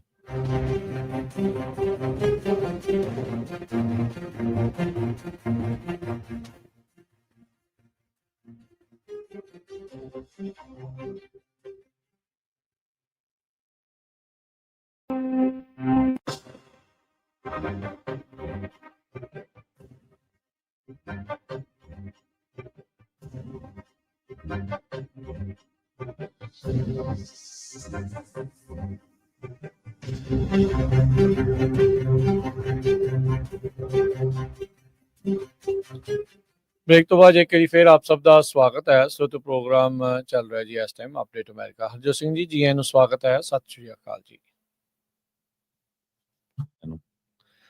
ਜੀ ਅਗਲੀ ਖਬਰਾਂ ਵੱਲ ਚੱਲੀਏ ਤੇ ਪਿਛਲੇ ਕਈ ਹਫ਼ਤਿਆਂ ਤੋਂ ਆਪਾਂ ਤੁਹਾਡੇ ਨਾਲ ਖਬਰ ਸਾਂਝੀ ਕਰਦੇ ਆ ਰਹੇ ਸੀ ਸੁਬਰਾਮਨੀਅਮ ਬੇਡਮ ਦੀ, ਜੋ ਕੁਛ ਕੁ ਸਾਲਾਂ ਦਾ ਹੀ ਸੀ, 7 ਸਾਲਾਂ ਦਾ ਸੀ ਜਦੋਂ ਅਮਰੀਕਾ ਦੇ ਵਿੱਚ ਆਇਆ ਸੀ ਤੇ ਰਾਈਟ ਨਾਓ ਉਹਦੀ ਉਮਰ 64 ਸਾਲਾਂ ਦੀ ਆ। ਉਹਦੇ ਤੇ ਇੱਕ ਮਰਡਰ ਦੇ ਚਾਰਜਸ ਲਾਤੇ ਸੀ ਜਦੋਂ ਉਹ ਯੂਨੀਵਰਸਿਟੀ ਦੇ ਵਿੱਚ ਪੜ੍ਹਦਾ ਸੀ। ਪਰ ਇੰਨੇ ਸਾਲਾਂ ਬਾਅਦ 40 ਸਾਲ ਜੇਲ੍ਹ 'ਚ ਰਹਿਣ ਤੋਂ ਬਾਅਦ ਇਹ ਪਤਾ ਚੱਲਿਆ ਵੀ ਉਸਨੇ ਤਾਂ ਉਹ ਮਰਡਰ ਕੀਤਾ ਹੀ ਨਹੀਂ ਸੀ। ਰੋਂਗਫੁਲੀ ਉਸਨੂੰ ਐਕਵਿਟ ਕਰ ਦਿੱਤਾ। ਰੋਂਗਫੁਲੀ ਉਹਦੇ ਤੇ ਚਾਰਜਸ ਲਾਏ ਗਏ ਸੀ ਤੇ 40 ਸਾਲ ਉਹਨੇ ਜੇਲ੍ਹ 'ਚ ਬਿਤਾਏ ਤੇ ਜੇਲ੍ਹ ਦੇ ਵਿੱਚ ਉਸਨੇ MBA ਕੀਤੀ। MBA ਵੀ GPA 4.0 ਦੇ ਨਾਲ। ਉਹਦੇ ਫਾਦਰ ਮਦਰ ਪ੍ਰੋਫੈਸਰ ਸੀ ਅਮਰੀਕਨ ਯੂਨੀਵਰਸਿਟੀ ਦੇ ਵਿੱਚ ਟੌਪ ਨੌਚ ਦੇ। ਸੋ ਹੁਣ ਕੀ ਹੋਇਆ ਵੀ ਜਦੋਂ ਉਹਨੂੰ ਛੱਡ ਦਿੱਤਾ ਗਿਆ ਤੇ ਫਿਰ ਆਈਸ ਵਾਲੇ ਆ ਗਏ, ਇਮੀਗ੍ਰੇਸ਼ਨ ਵਾਲੇ ਕਹਿੰਦੇ ਵੀ ਨਹੀਂ ਅਸੀਂ ਤਾਂ ਇਹਨੂੰ ਡਿਪੋਰਟ ਕਰਾਂਗੇ। ਉਹ ਕਹਿੰਦਾ ਵੀ ਮੇਰਾ ਹੁਣ ਉੱਥੇ ਕੋਈ ਨਹੀਂ ਇੰਡੀਆ ਦੇ ਵਿੱਚ, ਮੇਰੇ ਮਾਂ-ਪਿਓ ਵੀ ਮਰ ਗਏ, 40 ਸਾਲ ਜੇਲ੍ਹ 'ਚ ਤੁਸੀਂ ਮੈਨੂੰ ਰੋਂਗਫੁਲੀ ਰੱਖਿਆ, ਮੇਰੀ ਲਾਈਫ ਸਾਰੀ ਖਰਾਬ ਕਰਤੀ ਤੇ 7 ਸਾਲਾਂ ਦਾ ਮੈਂ ਸੀਗਾ ਤੇ ਹੁਣ ਇੰਡੀਆ ਦੇ ਵਿੱਚ ਕਿੱਥੇ ਜਾਊਗਾ, ਕਿਹਦੇ ਕੋਲ ਜਾਊਗਾ, ਉਹਨੂੰ ਪਤਾ ਨਹੀਂ ਕੁਛ ਵੀ, ਹਨਾ। ਸੋ ਉਹਦੇ ਉੱਤੇ ਜਿਹੜਾ ਆ ਹੁਣ ਇੱਕ ਰੂਲਿੰਗ ਆਈ ਹੈਗੀ ਆ ਵੀ ਉਹਨੂੰ ਜਿਹੜਾ ਸਟੇ ਉਹ ਕਰ ਸਕਦਾ ਹੈਗਾ ਇੱਥੇ। 2 ਜੱਜ ਜਿਹੜੇ ਆ ਉਹਨਾਂ ਨੇ ਐਗਰੀ ਕੀਤਾ ਆ ਵੀ ਜਿਹੜੀ ਸੂਬੂ ਦੀ ਡਿਪੋਰਟੇਸ਼ਨ ਆ ਉਹ ਅਨਵਾਰੰਟਡ ਹੈਗੀ ਆ, ਤੇ ਉਹਦੀ ਜਿਹੜੀ ਇਮੀਗ੍ਰੇਸ਼ਨ ਕੇਸ ਆ ਉਸ ਨੂੰ ਦੁਬਾਰਾ ਓਪਨ ਕੀਤਾ ਜਾਵੇ। ਤੇ ਇਹਦੇ ਵਿੱਚ ਇਹ ਦੱਸਿਆ ਜਾ ਰਿਹਾ ਕਿ board of immigration appeals agree ਕਰੂਗਾ ਫਾਈਨਲੀ ਵੀ ਜਿਹੜੀ ਉਹਦੀ ਡਿਪੋਰਟੇਸ਼ਨ ਆ, ਇਹ ਇੱਕ ਤਰ੍ਹਾਂ ਦੇ ਨਾਲ ਰੀਪ੍ਰੈਜ਼ੈਂਟ ਕਰਦੀ ਆ ਅਨਟੈਨੇਬਲ ਇਨਜਸਟਿਸ, ਵੀ ਉਹ ਬੰਦੇ ਦੇ ਨਾਲ ਧੱਕਾ ਹੋਇਆ ਇੰਨੇ ਸਾਲ ਤੇ ਮੈਕਸਿਮਮ ਸਿਕਿਉਰਿਟੀ ਪ੍ਰਿਜ਼ਨ ਦੇ ਵਿੱਚ ਹੋ ਰਿਹਾ, ਤੇ ਉਸ ਕ੍ਰਾਈਮ ਦੇ ਲਈ ਜਿਹੜਾ ਉਹਨੇ ਕੀਤਾ ਹੀ ਨਹੀਂ। ਤੇ Yeah. 9 ਮੰਥ 올ਡ ਸੀ, ਸੌਰੀ ਮੈਂ ਪਹਿਲਾਂ 7 ਸਾਲ 9 ਮੰਥ 올ਡ ਸੀ ਜਦੋਂ ਉਹ ਅਮਰੀਕਾ ਦੇ ਵਿੱਚ ਆਇਆ ਸੀ। ਇਸ ਟਾਈਮ ਉਹਦੀ ਉਮਰ ਜਿਹੜੀ 64 ਸਾਲਾਂ ਦੀ, ਕਿਉਂਕਿ ਉਹ ਜੇਲ੍ਹ 'ਚ ਸੀ, ਸੋ ਇਸ ਕਰਕੇ ਉਹ ਸਿਟੀਜ਼ਨ ਬਣ ਨਹੀਂ ਸਕਦਾ ਸੀ। ਸੋ ਕਾਫੀ ਜ਼ਿਆਦਾ ਵਿਚਾਰੇ ਦੇ ਨਾਲ ਧੱਕਾ ਹੋਇਆ। ਪਹਿਲੋਂ ਤਾਂ ਨਾਇਨਸਾਫੀ ਇਸ ਗੱਲੋਂ ਹੋਈ ਵੀ ਉਹਨੂੰ ਗਲਤ ਮਾਮਲੇ ਦੇ ਵਿੱਚ ਚਾਰਜ ਕਰਕੇ ਤੇ ਅੰਦਰ ਜਿਹੜਾ ਉਹ ਕਰੀ ਰੱਖਿਆ ਤੇ ਫਿਰ ਉਸ ਤੋਂ ਬਾਅਦ 'ਚ ਫਿਰ ਡੈਪੂਟੇਸ਼ਨ ਦੀ ਜਿਹੜੀ ਆ ਉਹ ਤਲਵਾਰ ਉਸਦੇ ਸਿਰ ਤੇ ਲਟਕ ਗਈ। ਅਗਲੀ ਜਿਹੜੀ ਟ੍ਰੀਸ਼ੀਆ ਜਿਹੜੀ ਮੈਕਲੌਫਲਿਨ ਆ, assistant secretary for public affairs, ਉਹਨਾਂ ਨੇ ਇਹ ਕਿਹਾ ਵੀ ਚਾਹੇ ਇੱਕ ਵੀ ਕਨਵਿਕਸ਼ਨ ਹੋਵੇ, ਵਕੇਟ ਕਰ ਦਿੱਤੀ ਗਈ ਹੋਵੇ, ਇਹ ਸਾਨੂੰ ਸਟਾਪ ਨਹੀਂ ਕਰਦੀ ਆਈਸ ਨੂੰ ਇਨਫੋਰਸਮੈਂਟ ਆਫ ਫੈਡਰਲ ਇਮੀਗ੍ਰੇਸ਼ਨ ਲਾ। ਤੁਸੀਂ ਦੇਖੋ ਵੀ ਅਮਰੀਕਾ ਦੀਆਂ ਕੋਰਟਸ ਨੇ ਐਡੀ ਵੱਡੀ ਗਲਤੀ ਕੀਤੀ, ਬੰਦੇ ਨੂੰ ਧੱਕੇ ਨਾਲ ਜੇਲ੍ਹ 'ਚ ਰੱਖਿਆ, ਹੁਣ ਉਹਨੂੰ ਜਿਹੜਾ ਆ ਡਿਪੋਰਟ ਕਰਨ ਨੂੰ ਫਿਰਦੇ ਆ। ਜੀ, ਅਗਲੀ ਗੱਲ ਕਰੀਏ, ਜਿਹੜੇ ਕੁਝ ਫੇਥ ਲੀਡਰਸ ਆ ਜਿਨ੍ਹਾਂ ਨੂੰ ਆਈਸ ਨੇ ਬਲੌਕ ਕੀਤਾ ਸੀਗਾ ਕਮਿਊਨੀਅਨ ਡਿਲੀਵਰ ਕਰਨ ਤੋਂ, ਉਹ ਵੀ ਹੁਣ ਕੁਝ ਬੋਲ ਰਹੇ ਆ। ਇਲੀਨੋਇਸ ਦੇ ਵਿੱਚ ਜਿੱਦਾਂ ਆਪਾਂ ਨੂੰ ਪਤਾ ਵੀ ਆਪਰੇਸ਼ਨ ਮਿਡਵੇ ਬਲਟਸ ਜਿਹੜਾ ਆ ਉਹ ਚੱਲ ਰਿਹਾ, ਜਿਸ ਦੇ ਵਿੱਚ ਕਈ ਜਿਹੜੇ ਲੋਕ ਆ, ਸੈਂਕੜੇ ਲੋਕ ਆ, ਉਹ ਗ੍ਰਿਫਤਾਰ ਜਿਹੜੇ ਹੋ ਚੁੱਕੇ ਆ, ਡਿਟੇਨ ਜਿਹੜੇ ਉਹ ਕਿਤੇ ਜਾ ਚੁੱਕੇ ਆ। DLS ਮੁਅੱਤਜ਼ ਵਾਲੇ ਦਿਨ, ਆਲ ਸੇਂਟਸ ਡੇ ਵਾਲੇ ਦਿਨ ਇਹਨਾਂ ਨੇ ਇੱਕ ਮਾਸ, ਜਿੱਦਾਂ ਕਹਿ ਲਓ ਵੀ ਇੱਕ ਪ੍ਰਾਰਥਨਾ ਜਿਹੜੀ ਉਹ ਉੱਥੇ ਰੱਖੀ ਸੀ। 2000 ਬੰਦੇ ਕਹਿੰਦੇ ਵੀ ਉਹਨਾਂ ਨੇ ਅਟੈਂਡ ਜਿਹੜਾ ਉਹ ਕੀਤਾ ਸੀਗਾ। ਉੱਥੇ ਆ ਕੇ ਪ੍ਰੇ ਵੀ ਕੀਤਾ ਇਹਨਾਂ ਨੇ, ਧਾਰਮਿਕ ਗੀਤ ਵੀ ਗਾਏ ਤੇ ਪ੍ਰੋਟੈਸਟ ਜਿਹੜਾ ਆਈਸ ਦੇ ਉਲਟ ਵੀ ਜਿਹੜਾ ਉਹਦੇ ਸਾਈਨ ਵੀ ਜਿਹੜੇ ਉਹ ਲਈ ਫਿਰਦੇ ਸੀਗੇ। ਜਿਹੜੇ ਇਹ ਕਮਿਊਨੀਅਨ ਦੇਣ ਆਏ ਹੁਣ, ਇਹ ਇਹਨਾਂ ਦੇ ਧਰਮ ਦੇ ਵਿੱਚ ਕਹਿ ਸਕਦੇ ਹਾਂ ਵੀ ਜੇ ਆਪਾਂ ਦੇਖਣਾ ਹੋਵੇ ਵੀ ਜਿੱਦਾਂ ਪ੍ਰਸ਼ਾਦ ਵੰਡਣ ਵਾਲੀ, ਜਿੱਦਾਂ ਕਹਿ ਲਓ ਵੀ ਉਹ ਗੱਲ ਹੁੰਦੀ ਆ ਵੀ ਹਾਂ ਜਿਹੜੇ ਉੱਥੇ ਅੰਦਰ ਨੇ ਉਹਨਾਂ ਨੂੰ ਤੇ ਉੱਥੇ ਤੱਕ ਉਹ ਚੀਜ਼ ਨੂੰ ਜਿਹੜਾ ਉਹ ਪਹੁੰਚਾਉਣਾ ਆ। ਸੋ ਕਹਿੰਦੇ ਵੀ ਜਿਹੜੇ ਇਸ ਨੂੰ ਲੀਡ ਕਰ ਰਹੇ ਸੀਗੇ ਜਿਹੜੇ ਫੇਥ ਲੀਡਰਸ ਆ, ਉਹ ਕਹਿੰਦੇ ਵੀ ਇਸ ਟਾਈਮ ਇਹਨਾਂ ਆਪਰੇਸ਼ਨਸ ਦੇ ਚੱਲਦਿਆਂ ਲੋਕਾਂ ਦੇ ਮਨਾਂ ਦੇ ਵਿੱਚ ਬਹੁਤ ਹੀ ਜ਼ਿਆਦਾ ਡਰ ਤੇ ਟਰੋਮਾ ਜਿਹੜਾ ਆ ਉਹ ਪਰਿਵਾਰਾਂ ਦੇ ਵਿੱਚ ਫੈਲ ਚੁੱਕਾ ਆ ਤੇ ਅਸੀਂ ਉਹਨਾਂ ਪਰਿਵਾਰਾਂ ਨਾਲ ਮਿਲ ਕੇ ਕੰਮ ਕਰ ਰਹੇ ਆ। ਆਪਣੇ ਮੈਂਬਰਸ ਜਿਹੜੇ ਕੋਲੀਸ਼ਨ ਦੇ ਆ ਉਹਨਾਂ ਦੇ ਜਿਹੜਾ ਉਹ ਨਾਲ ਇਹਨਾਂ ਨੇ ਹੁਣ ਚਿੱਠੀ ਜਿਹੜੀ ਉਹ ਲਿਖੀ ਹੈਗੀ ਆ ਵੀ ਸਾਨੂੰ ਐਕਸੈਸ ਜਿਹੜਾ ਉਹ ਦਿੱਤਾ ਜਾਵੇ ਤੇ ਤਾਂ ਜੋ ਜਿਹਨਾਂ ਲੋਕਾਂ ਨੂੰ ਕਮਿਊਨੀਅਨ ਦੀ ਜਿਹੜੀ ਉਹ ਮੰਗ ਕਰ ਰਹੇ ਆ ਤਾਂ ਉਹ ਉਹਨਾਂ ਤੱਕ ਜਿਹੜੀ ਉਹ ਪਹੁੰਚਾਈ ਜਿਹੜੀ ਉਹ ਜਾਵੇ। ਸੋ CSPL ਕਰਕੇ ਜਿਹੜੀ ਇਹਨਾਂ ਦੀ ਸੰਸਥਾ ਹੈਗੀ ਆ, ਉਹਨਾਂ ਦੇ ਦੁਆਰਾ ਇਹ ਸਾਰਾ ਕੁਝ ਕੀਤਾ ਜਾ ਰਿਹਾ। Coalition of spiritual and public leadership, ਉਹਨਾਂ ਨੇ ਇੱਕ ਕ੍ਰਿਸਚੀਅਨ ਰੂਟਡ ਨਾਨ ਪ੍ਰੋਫਿਟ ਆ, ਉਹਨਾਂ ਨੇ ਜਿਹੜਾ ਮਾਸ ਆ ਉਹ ਆਰਗੇਨਾਈਜ਼ ਕੀਤਾ ਸੀਗਾ। ਇਮੀਗ੍ਰੇਸ਼ਨ ਪ੍ਰੋਸੈਸਿੰਗ ਸੈਂਟਰ ਦੇ ਜਿਹੜਾ ਉਹ ਬਾਹਰ ਤੇ ਉਹਨਾਂ ਨੂੰ ਅੰਦਰ ਜਿਹੜਾ ਉਹ ਨਹੀਂ ਜਾਣ ਦਿੱਤਾ ਗਿਆ ਸੀਗਾ। ਜੀ। ਇੱਕ ਉਹ ਜਿਹੜਾ ਪਰਿਵਾਰ ਆ ਜਿਨ੍ਹਾਂ ਦਾ ਪਰਿਵਾਰਕ ਮੈਂਬਰ ਰੈਂਡਲ ਅਲਬਰਟੋ ਗੈਂਬੋਆ, ਉਸ ਨੂੰ ਇੱਥੋਂ ਡਿਪੋਰਟ ਕਰ ਦਿੱਤਾ ਗਿਆ ਸੀ ਆਈਸ ਵੱਲੋਂ। ਕਹਿੰਦੇ ਵੀ ਵੈਜੀਟੇਟਿਵ ਸਟੇਟ ਦੇ ਵਿੱਚ ਸੀ। ਤੇ ਤੁਸੀਂ ਸਮਝਦੇ ਹੀ ਆ ਵੀ ਵੈਜੀਟੇਟਿਵ ਸਟੇਟ ਕੀ ਹੁੰਦੀ ਆ, ਵੀ ਆਲਮੋਸਟ ਨਾ ਬੰਦਾ ਹਿਲਦਾ ਜੁਲਦਾ ਆ, ਬਸ ਇਹ ਪਤਾ ਆ ਵੀ ਬੰਦਾ ਜੀਂਦਾ ਹੈਗਾ, ਨਾ ਤੁਰ ਫਿਰ ਸਕਦਾ ਹੈਗਾ। ਸੋ ਜਦੋਂ ਉਸ ਨੂੰ ਡਿਪੋਰਟ ਕਰ ਦਿੱਤਾ ਗਿਆ ਤੇ ਹੁਣ ਇਹ ਪਤਾ ਚੱਲ ਰਿਹਾ ਆ ਵੀ ਉਸ ਜਿਹੜੀ ਆ ਮੌਤ ਹੋ ਗਈ ਹੈਗੀ ਆ। ਸੋ ਪਹਿਲਾਂ ਉਹਨੂੰ ਵੈਬ ਕਾਉਂਟੀ ਡਿਟੈਂਸ਼ਨ ਸੈਂਟਰ ਜੋ ਟੈਕਸਸ ਦੇ ਵਿੱਚ ਆ ਉੱਥੇ ਰੱਖਿਆ ਗਿਆ, ਫਿਰ ਇੱਕ ਹੋਰ ਫੈਸਿਲਿਟੀ ਜੋ ਪੋਰਟ ਇਸਾਬੇਲਾ ਉੱਥੇ ਭੇਜਿਆ ਗਿਆ। ਉਸ ਤੋਂ ਬਾਅਦ ਐਲ ਪੈਰਿਸ ਇੱਕ ਜੋ ਹੈਗੇ ਆ ਉਹਨਾਂ ਦੇ ਫੈਮਿਲੀ ਦੇ ਮੈਂਬਰ, ਉਹਨਾਂ ਨੇ ਇਹ ਕਿਹਾ ਵੀ ਸਾਨੂੰ ਪਤਾ ਨਹੀਂ ਲੱਗਾ ਕਿਸ ਟਾਈਮ ਉਹਨਾਂ ਨੇ ਅਮਰੀਕਾ ਦੇ ਵਿੱਚੋਂ ਉਸ ਨੂੰ ਬਾਹਰ ਕੱਢ ਦਿੱਤਾ। ਸੋ ਇਦਾਂ ਦੀਆਂ ਬਹੁਤ ਸਾਰੀਆਂ ਸਟੋਰੀਆਂ ਜਿਹੜੀਆਂ ਇਮੀਗ੍ਰੇਸ਼ਨ ਨੂੰ ਲੈ ਕੇ ਆ ਰਹੀਆਂ ਹੈਗੀਆਂ। ਤੇ ਇਸ ਬੰਦੇ ਦੀ ਜਿਹੜੀ ਮੌਤ ਵੀ ਹੋ ਗਈ, ਆਲਰੇਡੀ ਉਹ ਬੰਦਾ ਮਰਨ ਦੇ ਕਿਨਾਰੇ ਸੀ, ਪਰ ਫਿਰ ਵੀ ਜਿਹੜੇ ਆ ਉਸ ਨੂੰ ਡਿਪੋਰਟ ਕਰਨ ਤੋਂ ਨਹੀਂ ਜਿਹੜਾ ਹਟੇ। ਜੀ ਜੀ। ਹਰਜੋਤ ਸਿੰਘ ਜੀ, ਇਲੈਕਸ਼ਨ ਡੇ ਆ, ਇੱਕ ਵਾਰੀ ਫਿਰ ਆਪਾਂ ਦੱਸਦੇ ਜਾਈਏ ਵੀ ਵੋਟ ਜਿਨ੍ਹਾਂ ਨੇ ਨਹੀਂ ਪਾਈ ਉਹ ਪਲੀਜ਼ ਜਿਹੜੀ ਉਹ ਵੋਟ ਪਾਇਓ।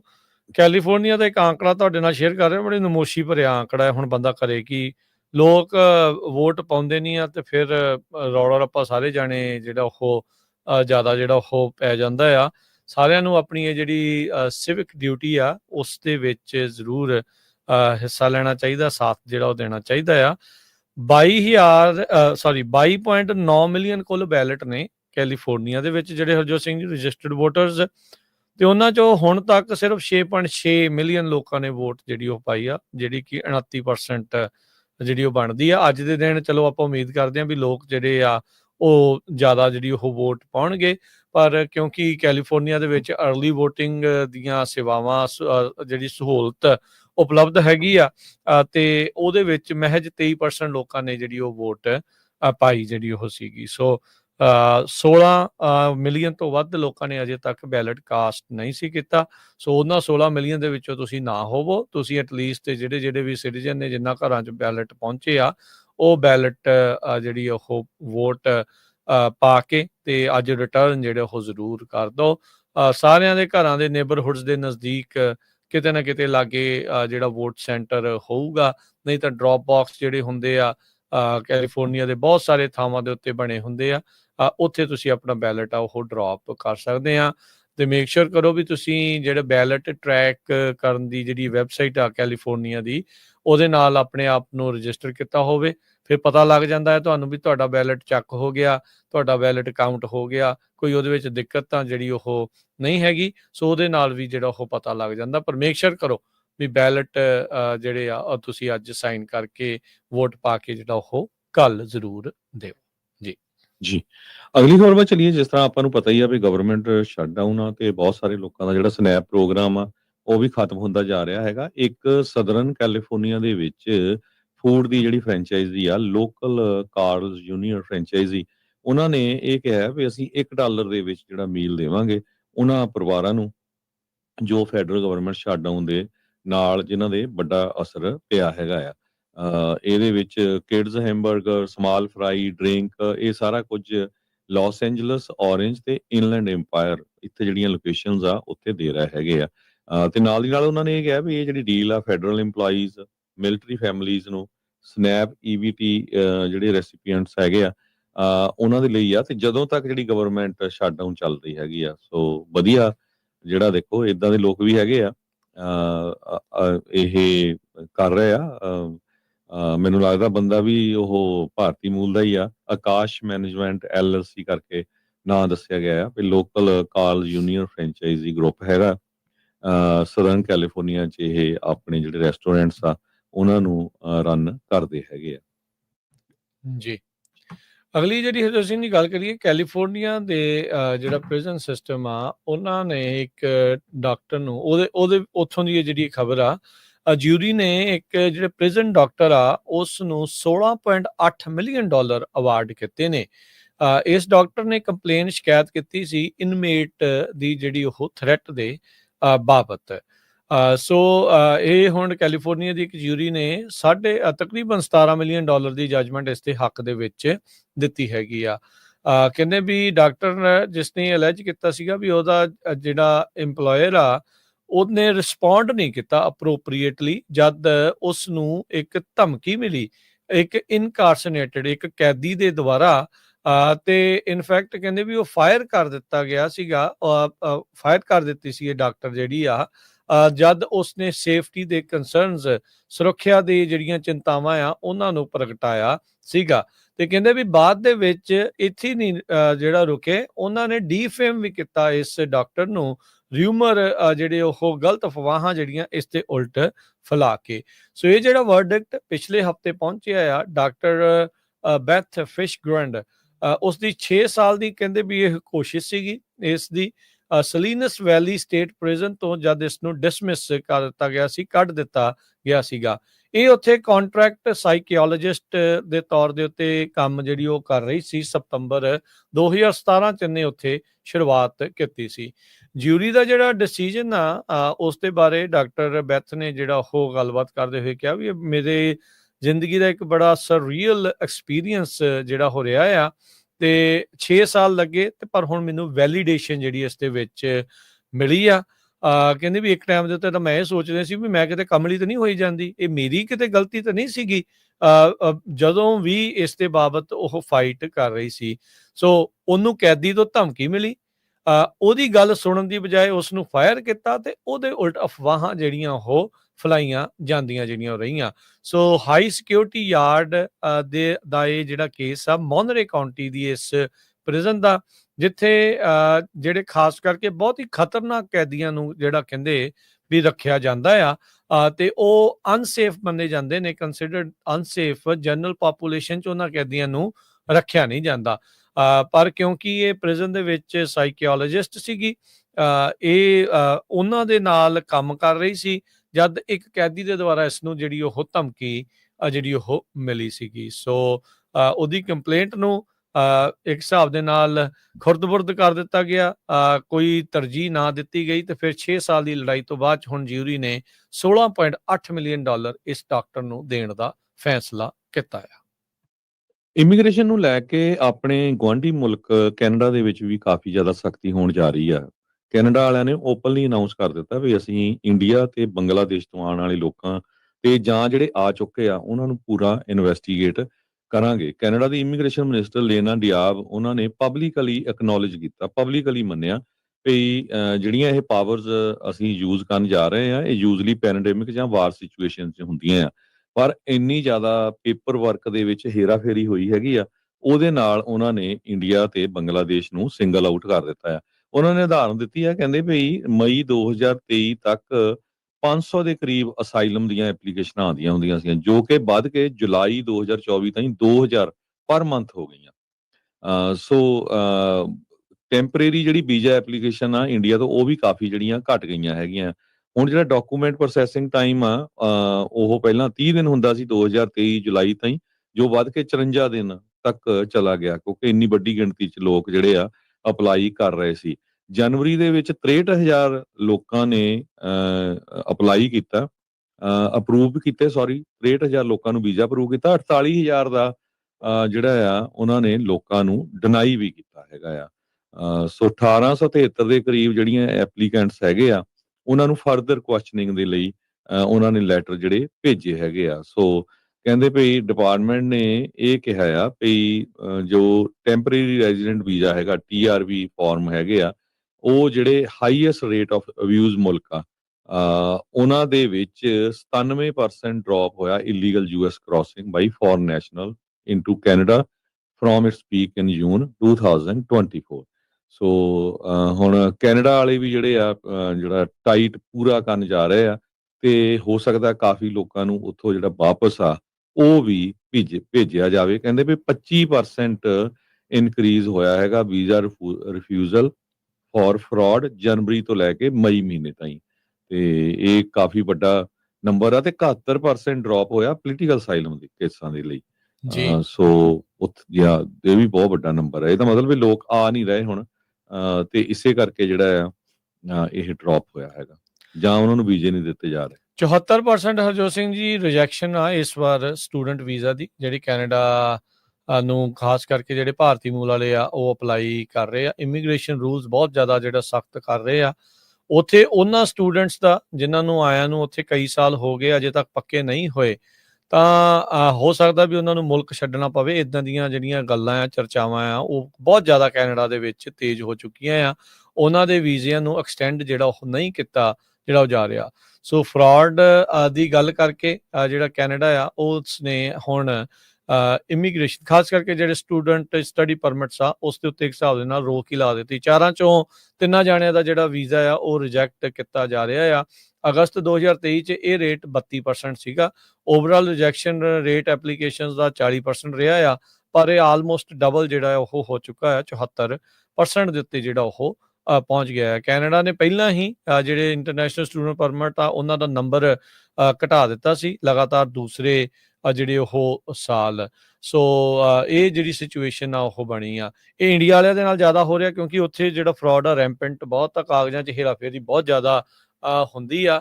ਇਹ ਕੁਝ ਸਮਾਂ ਪਹਿਲਾਂ, ਕੁਝ ਮਹੀਨੇ ਪਹਿਲਾਂ ਕੋਈ ਇੱਦਾਂ ਦੀ ਇਹਨਾਂ ਦੀ ਪਬਲਿਕ ਹੀਅਰਿੰਗ ਚੱਲ ਰਹੀ ਸੀ। ਉਹ ਕਹਿ ਰਹੇ ਸੀਗੇ ਵੀ ਸਾਨੂੰ ਪਤਾ ਤਾਂ ਹੈਗਾ ਆ ਵੀ ਉੱਥੇ ਗੜਬੜੀ ਬਹੁਤ ਹੁੰਦੀ ਹੈ, ਪਰ ਸਾਡੇ ਕੋਲ ਸਬੂਤ ਨਹੀਂ ਜਿਹੜੇ ਉਹ ਹੁੰਦੇ, ਇਸ ਲਈ ਸਾਨੂੰ ਉਹ ਕਾਗਜ਼ ਮੰਨਣੇ ਜਿਹੜੇ ਉਹ ਪੈ ਜਾਂਦੇ ਆ। ਪਰ ਤੁਸੀਂ ਦੇਖ ਲਓ ਵੀ comparative to China the 24% Harjot Singh ji rejection rate, ਤੇ ਇਹਨਾਂ ਦਾ ਦੇਖੋ 74% ਦੇ ਉੱਤੇ ਜਿਹੜਾ ਉਹ ਆ ਚੁੱਕਾ ਆ। ਸੋ ਇੰਡੀਆ ਤੋਂ ਜਿਹੜੇ ਪੰਜਾਬ ਵਾਲੇ ਵੀ ਬਹੁਤ ਆਉਂਦੇ ਆ ਉੱਥੇ, ਆਪਾਂ ਨੂੰ ਪਤਾ ਆਉਂਦੇ ਰਹੇ ਆ। ਹੁਣ ਆਪਾਂ ਨੂੰ ਪਤਾ ਵੀ ਆਈਲੈਟਸ ਵਾਲੀਆਂ ਤਾਂ ਹੀ ਦੁਕਾਨਾਂ ਜਿਹੜੀਆਂ ਉੱਥੇ ਬੰਦ ਹੀ ਜਿਹੜੀਆਂ ਇੱਕ ਹਿਸਾਬ ਦੇ ਨਾਲ ਹੋ ਰਹੀਆਂ ਹੈਗੀਆਂ। ਸੋ ਸਿਚੁਏਸ਼ਨ ਇੱਥੇ ਤੱਕ ਜਿਹੜੀ ਉਹ ਪਹੁੰਚ ਚੁੱਕੀ ਆ। ਜਿਹੜੇ ਸਟੂਡੈਂਟ ਵੀਜ਼ੇ ਦੇ ਉੱਤੇ ਆਏ ਸੀ ਜਿਹੜੇ ਅਜੇ ਤੱਕ ਪੱਕੇ ਨਹੀਂ ਹੋਏ, ਤਾਂ ਉਹ ਹੁਣ ਜਿੱਦਾਂ ਤੁਸੀਂ ਕਿਹਾ ਵੀ ਉਹ ਅਸਾਈਲਮ ਦੇ ਕੇਸ ਹੀ ਬਹੁਤ ਜ਼ਿਆਦਾ ਜਿਹੜੇ ਉਹ ਵੱਧ ਰਹੇ ਆ। ਉਹਦੇ ਚੱਲਦਿਆਂ ਹੁਣ ਉਹਨਾਂ ਦੇ ਵੀਜ਼ੇ ਐਕਸਟੈਂਸ਼ਨਾਂ ਦੇ ਉੱਤੇ ਵੀ ਜਿਹੜੀ ਤਲਵਾਰ ਆ ਉਹ ਲਟਕ ਰਹੀ ਹੈਗੀ ਆ। ਸੋ ਸਿਚੁਏਸ਼ਨ ਕੈਨੇਡਾ ਦੇ ਵਿੱਚ ਵੀ ਸਖਤ ਜਿਹੜੀ ਉਹ ਹੁੰਦੀ ਜਾ ਰਹੀ ਹੈਗੀ ਆ। ਇੱਕ ਛੋਟੀ ਜਿਹੀ ਬ੍ਰੇਕ ਲਵਾਂਗੇ, ਬ੍ਰੇਕ ਤੋਂ ਬਾਅਦ ਮੁੜਦੇ ਹਾਂ ਫਿਰ ਵਾਪਸ, ਤੇ ਖਬਰਾਂ ਦਾ ਸਿਲਸਿਲਾ ਅਪਡੇਟ ਅਮਰੀਕਾ 'ਚ ਇਦਾਂ ਹੀ ਜਾਰੀ ਰਹੇਗਾ ਜੀ।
ਬ੍ਰੇਕ ਤੋਂ ਬਾਅਦ ਇੱਕ ਵਾਰੀ ਫਿਰ ਆਪ ਸਭ ਦਾ ਸਵਾਗਤ ਹੈ। ਸੋ ਤੇ ਪ੍ਰੋਗਰਾਮ ਚੱਲ ਰਿਹਾ ਜੀ ਅਪਡੇਟ ਅਮਰੀਕਾ। ਹਰਜੋਤ ਸਿੰਘ ਜੀ, ਜੀ ਆਇਆਂ ਨੂੰ ਇੱਕ ਵਾਰੀ ਫਿਰ ਸਵਾਗਤ ਹੈ। ਸਤਿ ਸ਼੍ਰੀ ਅਕਾਲ ਜੀ। ਸਤਿ ਸ਼੍ਰੀ ਅਕਾਲ, ਧੰਨਵਾਦ, ਜੀ ਆਇਆਂ ਨੂੰ।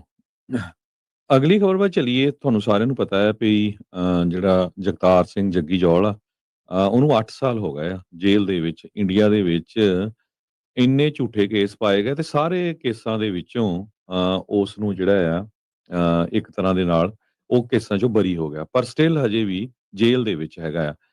ਯੂਨਾਈਟਿਡ ਨੇਸ਼ਨ ਤੇ ਯੂਐਸ ਡਿਪਾਰਟਮੈਂਟ ਜੋ ਆ ਉਹ ਯੂਐਸ ਸਟੇਟ ਡਿਪਾਰਟਮੈਂਟ ਦੋਨੋਂ ਹੀ ਕੰਸੀਡਰ ਕਰਦੇ ਆ ਵੀ ਜੱਗੀ ਜੌਲ ਵਿਕਟਮ ਆਫ ਆਰਬਿਟਰੀ ਡਿਟੈਂਸ਼ਨ ਆ। 2017 ਦੇ ਵਿੱਚ ਉਹਨੂੰ ਅਰੈਸਟ ਕੀਤਾ ਗਿਆ ਸੀ, 8 ਸਾਲ ਪਹਿਲਾਂ, ਅੱਜ ਦੇ ਦਿਨ ਹੀ ਸ਼ਾਇਦ, ਤੇ ਸਿਰਫ 3 ਹਫ਼ਤੇ ਹੋਏ ਸੀ ਉਹਦੇ ਵਿਆਹ ਨੂੰ। ਤੇ ਹੁਣ ਇਹ ਖਬਰ ਆ ਰਹੀ ਆ ਵੀ ਜੱਗੀ ਜੌਲ ਨੂੰ ਜਦੋਂ ਅਰੈਸਟ ਕਰ ਲਿਆ ਸੀ, ਉਹਦੀ ਜਿਹੜੀ ਬੈਡਿੰਗ ਰਿੰਗ ਸੀ, ਹੋਰ ਉਹਦੇ ਇੱਕ ਗਲ ਦੇ ਵਿੱਚ ਸੋਨੇ ਦੀ ਚੇਨੀ ਪਾਈ ਹੋਈ ਸੀ, ਉਹ ਪੁਲਿਸ ਵਾਲਿਆਂ ਨੇ ਉਹ ਰੱਖ ਲਈ ਸੀ। ਹੁਣ ਉਹ ਕਹਿ ਰਹੇ ਆ ਕਿ ਸਾਤੋਂ ਉਹ ਗਵਾਚ ਗਈ ਹੈਗੀ ਆ। ਗਵਾਚ ਦੀ ਕਿ ਤੇ ਵੇਚਤੀ ਇਹਨਾਂ ਨੇ? ਜੀ, ਸੋ ਇੱਥੋਂ ਹਿਸਾਬ ਲਾ ਲਓ ਵੀ ਉਹਦੀ ਜਿਹੜੀ ਵਾਈਫ ਆ, ਉਹ ਤਿੰਨ ਹਫ਼ਤੇ ਜਿਹੜੀ ਉਹਦੇ ਨਾਲ ਰਹੀ, ਤੇ 8 ਸਾਲ ਹੋ ਗਏ ਆ। ਉਹਦਾ ਜਿਹੜਾ ਬ੍ਰਦਰ ਆ, ਜੱਗੀ ਜੌਲ ਦਾ, ਗੁਰਪ੍ਰੀਤ ਸਿੰਘ, ਕਹਿੰਦੇ ਪਈ ਇਹ ਪੁਲਿਸ ਵਾਲਿਆਂ ਨੇ ਚੋਰੀ ਕਰ ਲਈ ਆ। ਤੇ ਇਹ ਕਹਿੰਦਾ ਵੀ ਸ਼ਰੇਆਮ ਧੱਕਾ ਚੱਲ ਰਿਹਾ ਹੈਗਾ। ਕੈਨੇਡਾ ਦਾ ਜਿਹੜਾ UK ਦਾ ਪ੍ਰਾਈਮ ਮਿਨਿਸਟਰ ਇੰਡੀਆ ਵੀ ਗਿਆ ਸੀ, ਉਦੋਂ ਵੀ ਕਾਫੀ ਰੌਲਾ ਪਿਆ ਸੀ, ਉਹਨਾਂ ਨੂੰ ਗੱਲ ਕਰਨੀ ਚਾਹੀਦੀ ਹੈਗੀ ਆ, ਵੀ ਜੱਗੀ ਜੌਲ ਨੂੰ ਛੱਡਣਾ ਚਾਹੀਦਾ, ਪਰ ਕੋਈ ਜਿਹੜਾ ਉੱਥੇ ਅਸਰ ਨਹੀਂ ਹੋ ਰਿਹਾ ਹੈਗਾ। UK ਦੇ ਜਿਹੜੇ ਪ੍ਰਾਈਮ ਮਿਨਿਸਟਰ ਤੇ ਫੋਰਨ ਸੈਕਟਰੀ ਆ, ਉਹ ਦੋਨੋਂ ਜਾਣੇ ਕਹਿੰਦੇ ਵੀ ਇਸ ਇਸ਼ੂ ਦੇ ਉੱਤੇ ਗੱਲ ਕਰ ਸਕਦੇ ਆ, ਪਰ ਉਹ ਇਹ ਤੇ ਕੋਈ ਅਸਰ ਨਹੀਂ ਲੈ ਰਹੇ ਹੈਗੇ। ਪਰ ਫੋਰਚੂਨੇਟਲੀ ਜਿਸ ਤਰ੍ਹਾਂ ਮੈਂ ਤੁਹਾਨੂੰ ਦੱਸਿਆ ਆ ਵੀ ਯੂਨਾਈਟਿਡ ਨੇਸ਼ਨ ਤੇ US ਸਟੇਟ ਡਿਪਾਰਟਮੈਂਟ, ਉਹ ਅੱਜ ਇਹ ਖਬਰ ਆਈ ਆ ਵੀ ਜੋ ਜੱਗੀ ਜੌਲ ਆ, ਉਸ ਨੂੰ ਵਿਕਟਮ ਆਫ ਆਰਬਿਟਰੀ ਡਿਟੈਂਸ਼ਨ ਮੰਨ ਰਹੀ ਹੈਗੀ। ਜੀ ਜੀ ਬਿਲਕੁਲ। ਸੋ US the commission of international religious freedom ਦੇ ਦੁਆਰਾ ਵੀ ਇਸ ਦੇ ਬਾਬਤ ਜੱਗੀ ਜੌਲ ਦੇ ਬਾਰੇ ਜਿਹੜੀ ਉਹ ਗੱਲ ਕੀਤੀ ਗਈ ਹੈਗੀ ਆ। ਸੋ ਜਿਹੜੀ ਆਰਬਿਟਰੀ ਡਿਟੈਂਸ਼ਨ ਦੇ ਵਿੱਚ ਉਸ ਨੂੰ ਰੱਖਿਆ ਗਿਆ ਹੈ। ਬ੍ਰਿਟਿਸ਼ ਨੈਸ਼ਨਲ ਆ, 2017 ਤੋਂ ਇਹ ਅੰਦਰ ਆ। 8 ਸਾਲ ਜਿੱਦਾਂ ਤੁਸੀਂ ਦੱਸਿਆ ਵੀ ਇਹ ਹੋ ਗਏ ਆ। ਸੋ ਕਈ ਤਰ੍ਹਾਂ ਦੇ ਉਸ ਦੇ ਉੱਤੇ ਜਿਹੜੇ ਉਹ ਝੂਠੇ ਦੋਸ਼ ਜਿਹੜੇ ਉਹ ਲਾ ਰਹੇ ਆ। ਐਕਵਿਟ ਵੀ ਹੋ ਚੁੱਕਾ ਹੈ, ਜਿਹੜੇ ਟੈਰਰ ਟਰਾਇਲ ਇਸ ਦੇ ਉੱਤੇ ਚੱਲੇ ਆ ਉਸ ਨੂੰ ਲੈ ਕੇ, ਪਰ ਫਿਰ ਵੀ ਅਜੇ ਤੱਕ ਕੋਈ ਜਿਹੜੀ ਆ ਉਸ ਦੇ ਬਾਹਰ ਆਉਣ ਦੀ ਜਿਹੜੀ ਆਸ ਆ ਉਹ ਘੱਟ ਹੀ ਜਿਹੜੀ ਉਹ ਨਜ਼ਰ ਆ ਰਹੀ ਹੈਗੀ ਆ। ਹਰਜੋਤ ਸਿੰਘ ਜੀ, ਬ੍ਰੇਕਿੰਗ ਨਿਊਜ਼ ਆ ਰਹੀ ਹੈ। ਟਰੰਪ ਉਹਨਾਂ ਨੇ ਹੁਣੇ ਟਵੀਟ ਕੀਤਾ ਹੈ ਸਨੈਪ ਫੂਡ ਸਟੈਂਪ ਦੇ ਬੈਨੀਫਿਟਸ ਦੇ ਬਾਬਤ। ਕੱਲ ਤੱਕ ਵਾਈਟ ਹਾਊਸ ਦਾ ਇਹ ਰੁਖ ਸੀਗਾ ਵੀ ਬੁੱਧਵਾਰ ਤੋਂ ਜਿਹੜੀ ਅੱਧੀ ਰਾਸ਼ੀ ਜਿਹੜੀ ਉਹ ਦਿੱਤੀ ਜਾ ਸਕਦੀ ਹੈ, ਪਰ ਟਰੰਪ ਹੁਣਾਂ ਨੇ ਇਹ ਸੁਜੈਸਟ ਕੀਤਾ ਹੈ ਆਪਣੇ ਸੋਸ਼ਲ ਮੀਡੀਆ ਦੇ ਉੱਤੇ ਪੋਸਟ ਕਰਕੇ ਵੀ ਫੂਡ ਸਟੈਂਪ ਬੈਨੀਫਿਟਸ ਨਹੀਂ ਪੇ ਕੀਤੇ ਜਾਣਗੇ ਜਿੰਨੀ ਦੇਰ ਤੱਕ ਸ਼ਟਡਾਊਨ ਜਿਹੜਾ ਉਹ ਖਤਮ ਨਹੀਂ ਹੁੰਦਾ। ਸੋ ਉਹਦੇ ਨਾਲ ਹੁਣ ਕਨਫਿਊਜ਼ਨ ਹੁਣ ਹੋਰ ਜ਼ਿਆਦਾ ਵੱਧ ਚੁੱਕੀ ਆ। ਸੋ ਕੱਲ ਦੀ ਵਾਈਟ ਹਾਊਸ ਦੀ ਗੱਲ ਬਣੀ ਜਾਵੇ ਕਿ ਅੱਜ ਦੇ ਟਰੰਪ ਹੁਣਾਂ ਦੇ ਟਵੀਟ ਨੂੰ ਜਿਹੜਾ ਉਹ ਮੰਨਿਆ ਜਾਵੇ। ਸੋ ਇਹਦੇ ਨਾਲ ਓਵਰਆਲ ਜੇ ਦੇਖਿਆ ਜਾਵੇ ਤਾਂ ਹਰਜੋਤ ਸਿੰਘ ਜੀ ਪੋਲੀਟੀਕਲੀ ਕਾਫੀ ਜ਼ਿਆਦਾ ਨੁਕਸਾਨ ਝੱਲਣਾ ਪਊਗਾ ਟਰੰਪ ਹੁਣਾਂ ਨੂੰ ਵੀ, ਰਿਪਬਲਿਕਨਸ ਨੂੰ ਵੀ, ਜੇ ਹੁਣ ਕੋਈ ਜਿਹੜਾ ਵਿੱਚ ਦਾ ਰਸਤਾ ਜਿਹੜਾ ਇਸ ਦੇ ਵਿੱਚ ਨਹੀਂ ਲੱਭਦੇ ਜਿਹੜਾ ਉਹ ਹੈਗੇ। ਸੋ ਟਰੰਪ ਹੁਣਾਂ ਨੇ ਹੁਣੇ ਕੁਝ ਮਿੰਟ ਪਹਿਲਾਂ ਹੀ ਜਿਹੜਾ ਇਹ ਟਵੀਟ ਕਰ ਦਿੱਤਾ ਆ। ਕਹਿੰਦੇ ਵੀ snap benefits will be given only when the radical left Democrats open up government, which they can easily do and not before. ਸੋ ਕੱਲ ਵਾਲੀ ਗੱਲ ਇਹਦਾ ਮਤਲਬ ਆ ਉਸ ਨੂੰ ਸ਼ਾਇਦ ਇਹਨਾਂ ਨੇ ਹੁਣ ਰੱਦ ਇੱਕ ਹਿਸਾਬ ਦੇ ਨਾਲ ਕਰ ਦਿੱਤਾ ਹੈ। ਜਸਟਿਸ ਡਿਪਾਰਟਮੈਂਟ ਨੇ ਕਿਹਾ ਸੀਗਾ ਆਪਣੀ ਫਾਈਲਿੰਗ ਦੇ ਵਿੱਚ, ਡਿਪਾਰਟਮੈਂਟ ਆਫ ਐਗਰੀਕਲਚਰ, ਵੀ ਉਹ ਸੂਬਿਆਂ ਨੂੰ ਇਨਫੋਰਮੇਸ਼ਨ ਜਿਹੜੀ ਉਹ ਦੇਣਗੇ ਜਿਹਦੇ ਨਾਲ ਵੀ ਕਿੰਨੇ ਬੈਨੀਫਿਟਸ, ਕਿੱਦਾਂ ਜਿਹੜੇ ਉਹ ਬੈਨੀਫਿਟਸ ਕੈਲਕੂਲੇਟ ਕੀਤੇ ਜਾਂਦੇ ਐਲੀਜੀਬਲ ਹਾਊਸ ਹੋਲਡ ਦੇ, ਉਸ ਨੂੰ ਜਿਹੜਾ ਉਹ ਲੈ ਕੇ। ਐਗਰੀਕਲਚਰ ਸਕੱਤਰ ਬਰੁਕ ਰੋਲਿੰਸ, ਜਿਨ੍ਹਾਂ ਦੇ ਅੰਡਰ ਇਹ ਜਿਹੜੇ ਡਿਪਾਰਟਮੈਂਟ ਦੇ ਅੰਡਰ ਸਨੈਪ ਬੈਨੀਫਿਟਸ ਜਿਹੜੇ ਉਹ ਚੱਲਦੇ ਆ, ਕਹਿੰਦੇ ਵੀ ਉਹਨਾਂ ਨੇ ਏਜੰਸੀ ਨੂੰ ਗਾਈਡੈਂਸ ਜਿਹੜੀ ਉਹ ਘੱਲੀ ਹੋਈ ਆ ਸਟੇਟਸ ਨੂੰ, ਜਿਹੜਾ ਟਿਊਜ਼ਡੇ ਮਾਰਨਿੰਗ ਤੱਕ ਦਾ ਵਕਤ ਜਿਹੜਾ ਉਹ ਦਿੱਤਾ ਸੀਗਾ। ਕਹਿੰਦੇ ਵੀ ਇਹ ਕੰਮ ਬਹੁਤ ਜ਼ਿਆਦਾ ਪੇਚੀਦਾ, ਕੰਬਰਸਮ ਜ਼ਿਆਦਾ ਜਿਹੜਾ ਉਹ ਕੰਮ ਆ, ਜਿਹਦੇ ਕਰਕੇ ਕਈ ਹਫ਼ਤਿਆਂ ਦਾ ਜਿਹੜਾ ਡਿਲੇ ਆ ਰੈਸਿਪੀਐਂਟਸ ਨੂੰ ਜਿਹੜੀਆਂ ਫੂਡ ਸਟੈਂਪਸ ਪੇਮੈਂਟ ਮਿਲਣ ਦੇ ਵਿੱਚ ਲੱਗ ਸਕਦਾ ਹੈਗਾ ਆ। ਸੋ 35ਵਾਂ ਦਿਨ ਗਵਰਨਮੈਂਟ ਸ਼ਟਡਾਊਨ ਦਾ, ਅਜੇ ਸ਼ਟਡਾਊਨ ਖੁੱਲਣ ਦੇ ਕੋਈ ਅਸਾਰ ਨਜ਼ਰ ਨਹੀਂ ਆ ਰਹੇ, ਪਰ ਹੁਣ ਕਨਫਿਊਜ਼ਨ ਹੋਰ ਜ਼ਿਆਦਾ ਪੈਦਾ ਹੋ ਗਈ ਆ। ਕੱਲ ਦੇ ਬਿਆਨ ਦੇ ਵਿੱਚ ਜਿਹੜੇ ਆ ਸੋਮਵਾਰ ਦੇ ਬਿਆਨ ਦੇ ਵਿੱਚ ਵਾਈਟ ਹਾਊਸ ਕਹਿ ਰਿਹਾ ਸੀਗਾ ਵੀ ਬੁੱਧਵਾਰ ਤੋਂ ਜਿਹੜੀਆਂ ਪੇਮੈਂਟਸ ਆ ਉਹ ਸਨੈਪ ਬੈਨੀਫਿਟਸ ਦੀਆਂ ਜਿਹੜੀਆਂ ਉਹ ਜਾਣਗੀਆਂ, ਮੇ ਬੀ ਅੱਧੀਆਂ ਜਾਣ। ਪਰ ਅੱਜ ਹੁਣੇ ਮੰਗਲਵਾਰ ਨੂੰ ਹੁਣ ਟਵੀਟ ਕਰਤਾ ਟਰੰਪ ਹੁਣਾਂ ਨੇ ਵੀ ਲੱਗਦਾ ਨਹੀਂ ਉਨੀ ਦੇਰ ਤੱਕ ਕਹਿੰਦੇ ਫੂਡ ਸਟੈਂਪ ਬੈਨੀਫਿਟ ਆਪਾਂ ਨਹੀਂ ਦੇਣੇ ਜਿੰਨੀ ਦੇਰ ਤੱਕ ਸ਼ਟਡਾਊਨ ਖਤਮ ਨਹੀਂ ਹੁੰਦਾ। ਤੇ ਡੈਮੋਕ੍ਰੇਟਸ ਦੇ ਪਾਲੇ ਦੇ ਵਿੱਚ ਉਹਨਾਂ ਨੇ ਗੇਂਦ ਸਿੱਟ ਦਿੱਤੀ ਆ। ਪ੍ਰੈਜ਼ੀਡੈਂਟ ਡੋਨਲਡ ਟਰੰਪ ਹੁਣੀ ਬਿਆਨ ਬੜੀ ਛੇਤੀ ਚੇਂਜ ਕਰਦੇ ਆ। ਤੁਹਾਨੂੰ ਪਤਾ ਹੀ ਆ ਵੀ 60 ਮਿੰਟ ਦੇ ਉੱਤੇ ਇੱਕ ਉਹਨਾਂ ਦੀ ਇੰਟਰਵਿਊ ਹੋਈ ਆ, ਜਿਹਦੇ 'ਚ ਉਹਨਾਂ ਨੂੰ ਪੁੱਛਿਆ ਗਿਆ ਵੀ ਆਈਸ ਦੀਆਂ ਜਿਹੜੀਆਂ ਰੇਡਸ ਹੋ ਰਹੀਆਂ, ਤੁਹਾਨੂੰ ਲੱਗਦਾ ਨਹੀਂ ਵੀ they have gone for enough? ਉਹ ਕਹਿੰਦਾ ਨਹੀਂ, ਮੈਨੂੰ ਨਹੀਂ ਲੱਗਦਾ। ਤੇ ਇੱਥੋਂ ਤੱਕ ਕਿਉਂਕਿ 170 ਲੋਕ, 70 ਦਾ ਸਿਟੀਜ਼ਨ ਫੜੇ ਗਏ, 170 ਕੁਛ ਲੋਕਾਂ ਦੀਆਂ ਮੌਤਾਂ ਵੀ ਹੋਈਆਂ, ਕਈਆਂ ਦੇ ਸੱਟਾਂ ਚੋਟਾਂ ਵੀ ਲੱਗੀਆਂ। ਤੁਸੀਂ ਹਰ ਰੋਜ਼ ਨਿਊਜ਼ ਸੁਣਦੇ ਰਹਿੰਦੇ ਆ, ਵੀਡੀਓਜ਼ ਦੇਖਦੇ ਰਹਿੰਦੇ ਆ। ਪ੍ਰੈਜ਼ੀਡੈਂਟ ਟਰੰਪ ਤਾਂ ਇੱਥੋਂ ਤੱਕ ਕਹਿਣ ਚਲੇ ਗਏ ਵੀ ਮੈਂ ਇਨਵੋਕ ਕਰ ਲੂੰਗਾ ਇੰਸੁਰੈਕਸ਼ਨ ਐਕਟ, ਜਿਹਦੇ ਨਾਲ ਵੱਖ-ਵੱਖ ਯੂਐਸ ਦੇ ਸ਼ਹਿਰਾਂ ਦੇ ਵਿੱਚ ਫੌਜੀਆਂ ਨੂੰ ਭੇਜਿਆ ਜਾ ਸਕਦਾ ਹੈਗਾ ਆ। ਜਦੋਂ ਉਹਨਾਂ ਨੂੰ ਪੁੱਛਿਆ ਗਿਆ ਵੀ ਇਹ ਕੀ ਹੋਇਆ ਵੀ ਤੁਸੀਂ ਟੀਅਰ ਗੈਸ ਯੂਜ਼ ਕਰਦੇ ਹੈਗੇ ਆ, ਜਿਹੜੇ ਆਈਸ ਵਾਲੇ ਆ, ਕਾਰਾਂ ਦੇ ਸ਼ੀਸ਼ੇ ਤੋੜਦੇ ਆ, ਜਦੋਂ ਤੁਹਾਨੂੰ ਕੋਈ ਲੱਗਦਾ ਨਹੀਂ ਵੀ ਉੱਥੋਂ ਕਿਸੇ ਨੂੰ ਲਾਈਫ ਨੂੰ ਖਤਰਾ ਹੈਗਾ, ਤੇ ਉਹ ਕਹਿੰਦੇ ਜੀ ਭਈ you have to get the people out.